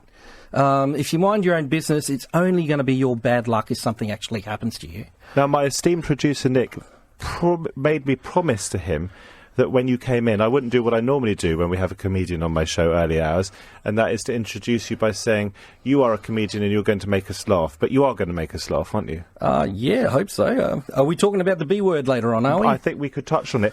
I've got a resume here, and it notes all the different things, or many of the different things you've done. And you've worked as an information technology auditor, not on the face of it amusing, and then as a management consultant, also not laugh out loud funny, worked as a commodities trading floor analyst, worked as a project manager for various clients delivering new IT systems. I mean, this is not promising, but I get the sense that you are able to make us laugh out of that material. Yeah, absolutely. Doing that sort of job during the day, you do need a bit of a sense of humour. I think you do. I think we need to have a sense of humour as Brits, given what we are being subjected to with this Brexit mess. So we'll reintroduce you, if that's okay, in about 20 minutes. We've got lots of callers on knife crime. No worries. And we'll see you in a second. Thank you very much to Aaron, AJ. Dave is in Canary Wharf. Dave, good morning. Yeah, hi, good morning. You all right? Yeah, very good, thanks. What would you like to say, Dave? Yeah, you asked the question, isn't it? Obviously, if the police should be given these powers, obviously, in my opinion, they should be given these powers. That's still one of the options. It is that maybe it might help, it might not, but without giving them the support and help, it's not really going to help, is it? The only other option is for the police not to be doing anything else about it. So, what's your solution? Well, the solution is, in my opinion, is they need to give them more money and more power. And there's certain people who keep on complaining about race and culture and religion. They just need to keep it shut, to be honest with you. Because if you want some sort of result, then the police, they need the help of the government, of the community, and ideally of you guys as well, isn't it? To not be bashing them continuously when something goes wrong. If the police don't feel like, they're getting the help and the support, then they ain't going to do it. And I think this is part of it, isn't it? They've been having so many cuts, in my opinion, that, they just ain't bothered. And if I was a police officer myself and they keep on cutting this and cutting that and making life a lot harder, I would be just sitting around doing nothing. And I think that's what a lot of police are doing. They're fed up. You sound like a young chap, Dave. Do you feel okay in your hometown? Oh, just about, isn't it? Obviously it's a bit late now. I'm sitting in my car, but I wouldn't want to be walking around, to be honest with you. Anything can happen, isn't it? All right, Dave, very good to speak to you. Good to hear your voice on LBC, Dave in Canary Wharf. And this Section 60 that is being brought in more widely, going to be trialled in places like London and the West Midlands. Just to stress, it's usually been used at events such as the Notting Hill Carnival round my way. So it was used there last year, and after violent incidents like the stabbing of a man outside Clapham Common Underground Station on Friday. So in other words, this is going to be the trialling of these powers on a more widespread basis. And I want to know whether you think that's a good idea, or whether you in some way threatens the relationship between the police that serve us and we, the citizenry. You can text 84850 if you want, and you can tweet at LBC. This texter's got in to say, hi, this is Evan from Wandsworth here. I'm a rough sleeper and I just had police come over to me and they told me to move. Surely they should be trying to fight the knife crime epidemic rather than bugging homeless people. Taxpayers should be fuming. Sounds like you're fuming. Dean is in Halston. Dean, right round the corner from me in Notting Hill, what would you like to say? Hello, my friend. Yeah. Hello, my friend. Hello, Matt. I don't know by what you're talking, if you're sort of yourself for or against police and stop and search, which doesn't really matter what you think. But well, thanks. I think it's one of the main tools that the police have got to help the community. with this knife crime. I haven't come out with a firm line at the start of this hour because I'm interested. Hang on, I'll tell you why, Dean, because I'm interested in what you've got to say, and I'm interested in what fellow Londoners and Mancunians have got to say, Liverpudlians. I'm open-minded to it because I want to hear from communities about the damage that stop and search can do if people feel that they are being stopped and searched purely because of their colour of the skin. I want to hear from people if they think that the police really do have to be more robust and be given these extra powers in order to keep our fellow citizens alive. So I have deliberately not come down one way or the other. I'm open to learning from you, Dean. No, I'm not having a go at you about that. I'm saying it seems like that's what I was trying to say. It seems like you still can't make your mind up. Yeah, it's difficult. But if you look at it, it's sort of the police's main tool against knife crime. And there was a survey done, I believe, of 33,500 people that were stopped. 7,500, it's just under 4 to 1, were caught with a knife, which is quite high stat, isn't it? I mean, 4 in 1. Harlesden, Dean, where you live, when I was growing up, was pretty damn dangerous, or so was the reputation anyway. You thought there were quite a few guns knocking around in Harlesden. Is that true still, do you think? Yeah, well, yeah, it's that type of area. But the police these days are totally different police from when I was a kid. You had a thing called the SPG, I don't know if you remember. How long ago were you a kid?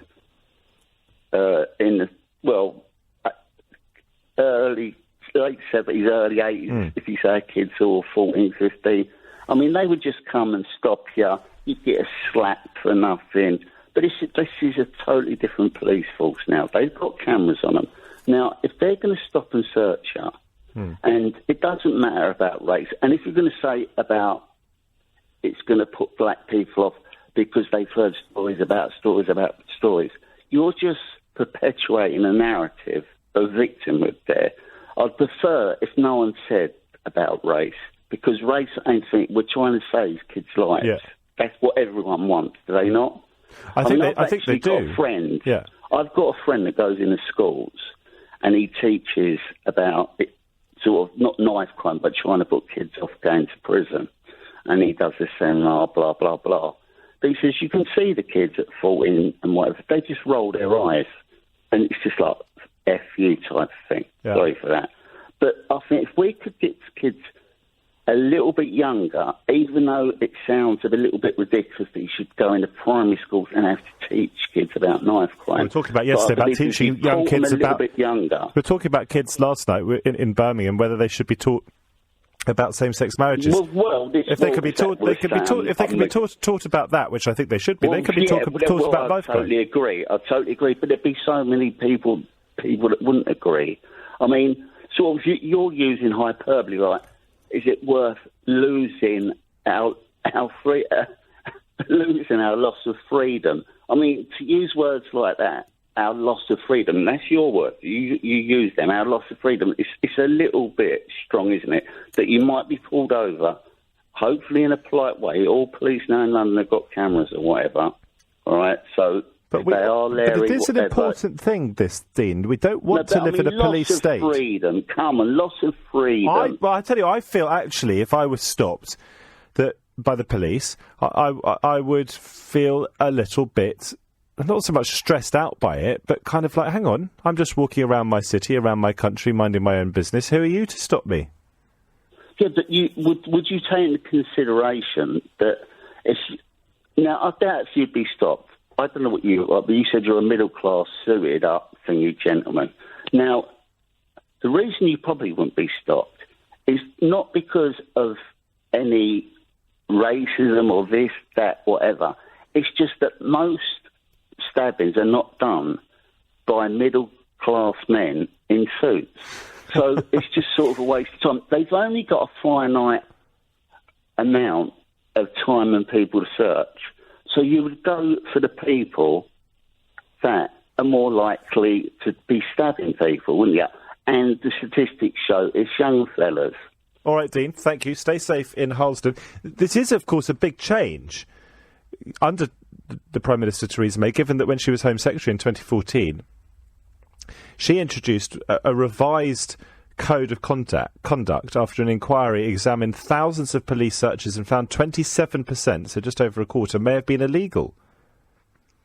When misused, stop and search was an enormous waste of police time and an unacceptable affront to justice, she said. Meanwhile, reflecting on the recent announcement, the Prime Minister said that the powers were an important tool in the fight against knife crime. There you go. Is that a U-turn? 0345 6060 973. Johnny has emailed in to say, Matt, please stop saying Javid. It's Javid. Well, I thought I was saying Javid now, rather than Javid.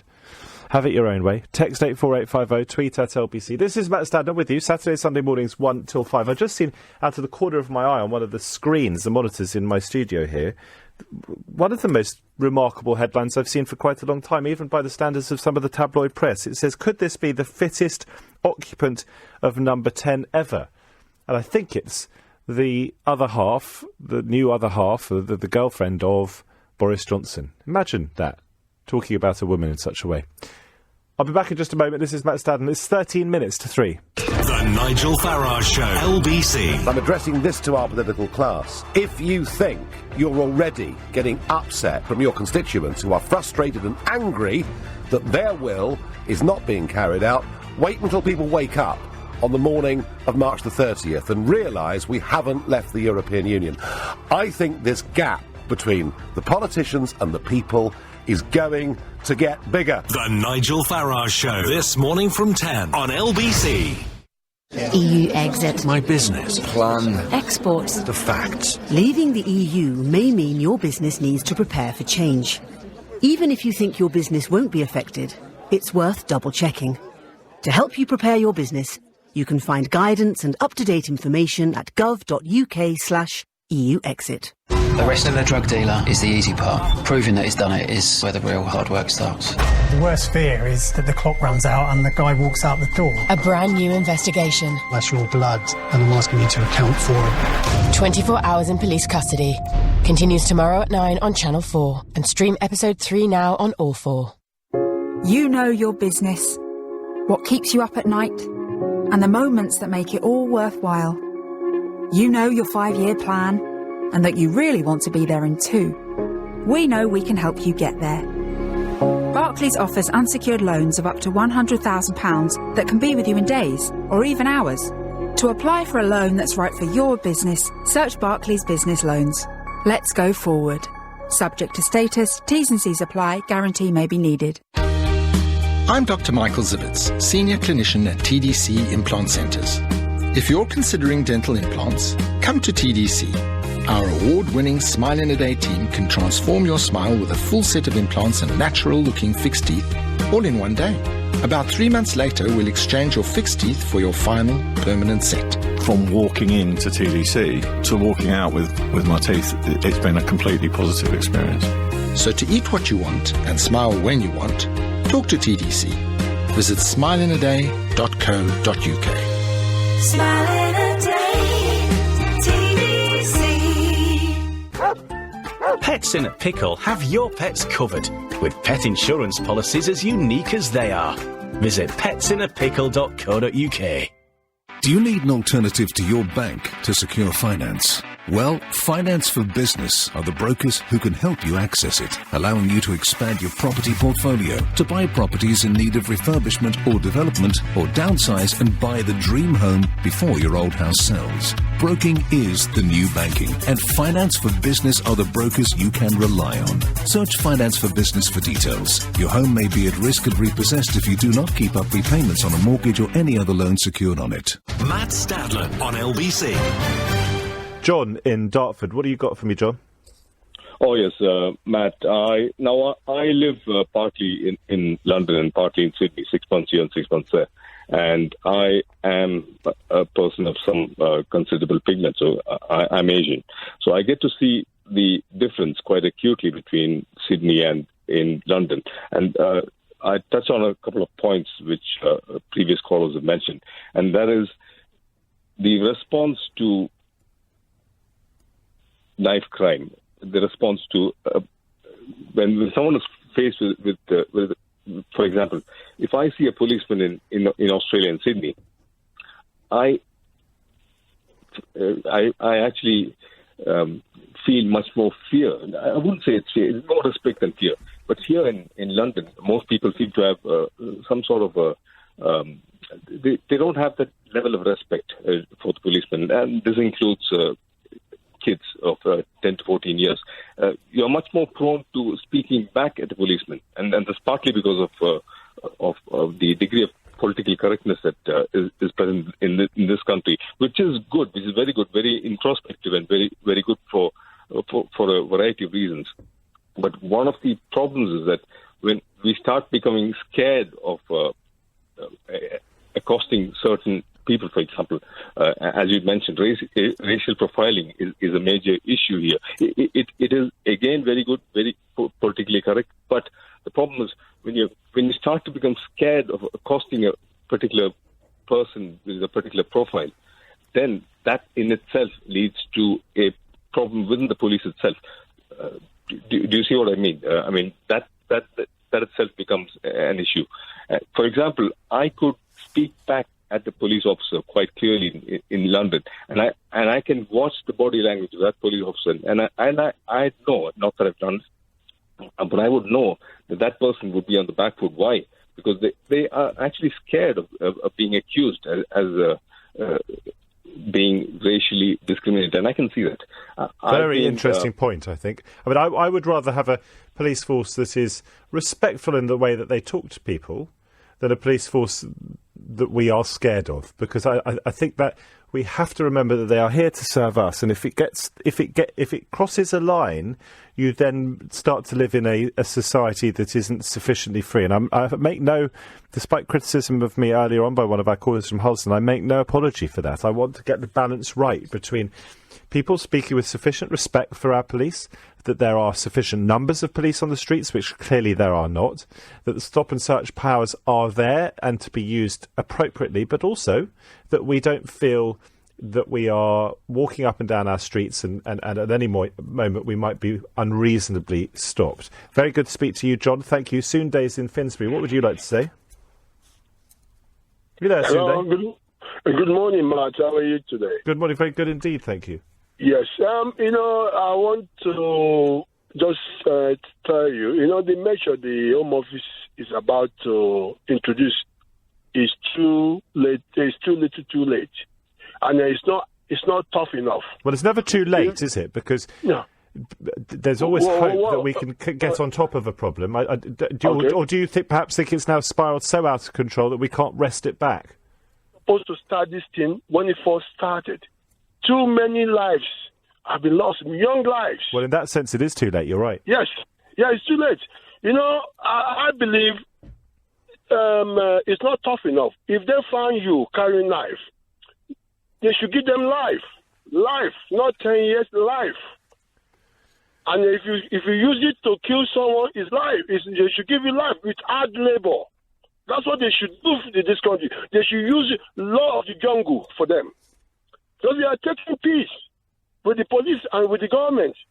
And we shouldn't be playing a race card that police are racist. There are some racist policemen, but not all of them. If you are not a criminal, you shouldn't be fearful of the police. If police stop me now, I don't have a knife on me or any illegal weapons, why should I be scared of them? They need to, if they stop me, they will search me, and if they can't find anything on me, they will let me go. We shouldn't be playing race card. Too many black people have lost their life. For what? I'm a black man, I'm proud to be a black person, but we need to stand up and be counted. So, Dave, thank you for that. People found with a knife to get 10 years and using a knife... No, 10 years is not enough. Laugh. Well, people found with a knife, according to this petition, to get 10 years and using a knife 25 years in prison. That's what the people who signed this petition. There are 108,441 signatures on that. People scared of the amount of knife crime with apparently very little deterrent to stop people carrying knives was the sub-headline of that petition. The government responded, by the way, saying conviction of a knife or offensive weapon offence, threatening or possession, is now more likely to result in some form of custodial sentence and for longer than any point in the last 10 years. Well, some form of custodial sentence, is that good enough? Thank you to Soonday. Kagan is in Ashford. Kagan, morning. How are you, Matt? Very good indeed. It's morning, yeah. Yeah, firstly, I'd just like to say the last guy, I feel where he's coming from. I think Did he say that he was a black man himself? I can imagine that's probably more distressing for him. I obviously live in Kent, but I find it distressing going up there. I go up to London quite a lot. The one thing I would say is the stop and search. It's obviously a temporary solution, and I think they need to make that clearer because it's not going to work. I was going to use a quick analogy, and they use it with animals because essentially we are animals. I don't know if that's the right way of sort of putting it across, but we're all animals essentially. But if you go up to a dog in a park that's very nervy, if you approach it tentatively, there's more chance that dog's going to bite. But that dog's scared. It's the same with these kids. And I had this conversation with my mum, and I said to her, as soon as they start searching and they start attempting to go into these estates where the children live, the young kids, I said a policeman will get stabbed. I'm pretty sure last Friday in Hackney that happened. A policeman got stabbed. Now, they need to start looking at what makes them scared and getting them off the streets, whether that's in schools, they give them free gym memberships, just something, get them off the street, give them an option to get off the street. Giving them free gym membership isn't going to make them scared, though, is it? Sorry, say that again. Giving them free gym membership won't make them scared. No, not make them scared, but I mean give something to try and get them off of the street, because a lot of these kids don't have a lot to do. If they don't have money, they're going to hang around, and if they want to make money, you might not stop them. You know, you've got the whole other angle of making money and selling drugs. That like the last man said, he could be right. It might be too late. You might just have to go into it with no emotion. All right, Kagan. Thank you in Ashford. Javid's in Barking in London. Javid, morning. You're not the Home Secretary, Sajid Javid, are you? Good morning. No. I'm just a normal Javid. Good morning to you, sir. A normal Javid, but a very special Javid nonetheless. What's your solution to this? Do you think Sajid Javid, your namesake, has got it right by increasing police powers? Because partly as a result, apparently, of the 2014 changes under Theresa May, the use of stop and search fell in England and Wales from a peak of 1.4 million a decade ago to just 277,000 odd last year. So what I'm saying, if you get more power to police, and then I don't mind to search, if I don't done anything wrong, why I should be worried when the police searching me? All right, Javid, thank you for that. And the Metropolitan Police Commissioner, Cressida Dick, by the way, said that officers in London had increased the use of Section 60, that's the greater stop and search powers, over the past 18 months, following 132 deaths from stabbings in the capital during 2017 and 2018. There were 285 deaths from stabbings in 2017-18, the most ever recorded. I think that's in England and Wales, and a spate of high-profile killings this year too. And ministers, as we know, have come under a lot of pressure to tackle knife crime. Not just ministers, but in London, the Mayor of London as well, Sadiq Khan. Now, we move on. We've got a comedian in the house, very excited about that. Aaron AJ, here to make us laugh. And, more than that, we're going to ask you this. Given the chaos that we're facing in this country, is another general election the way out of it? Is it a second referendum? And I was sitting at dinner just a few hours ago and almost convinced that was the right way forward. On your radio, on your phone, and here. Play LBC. Leading Britain's conversation. This is LBC.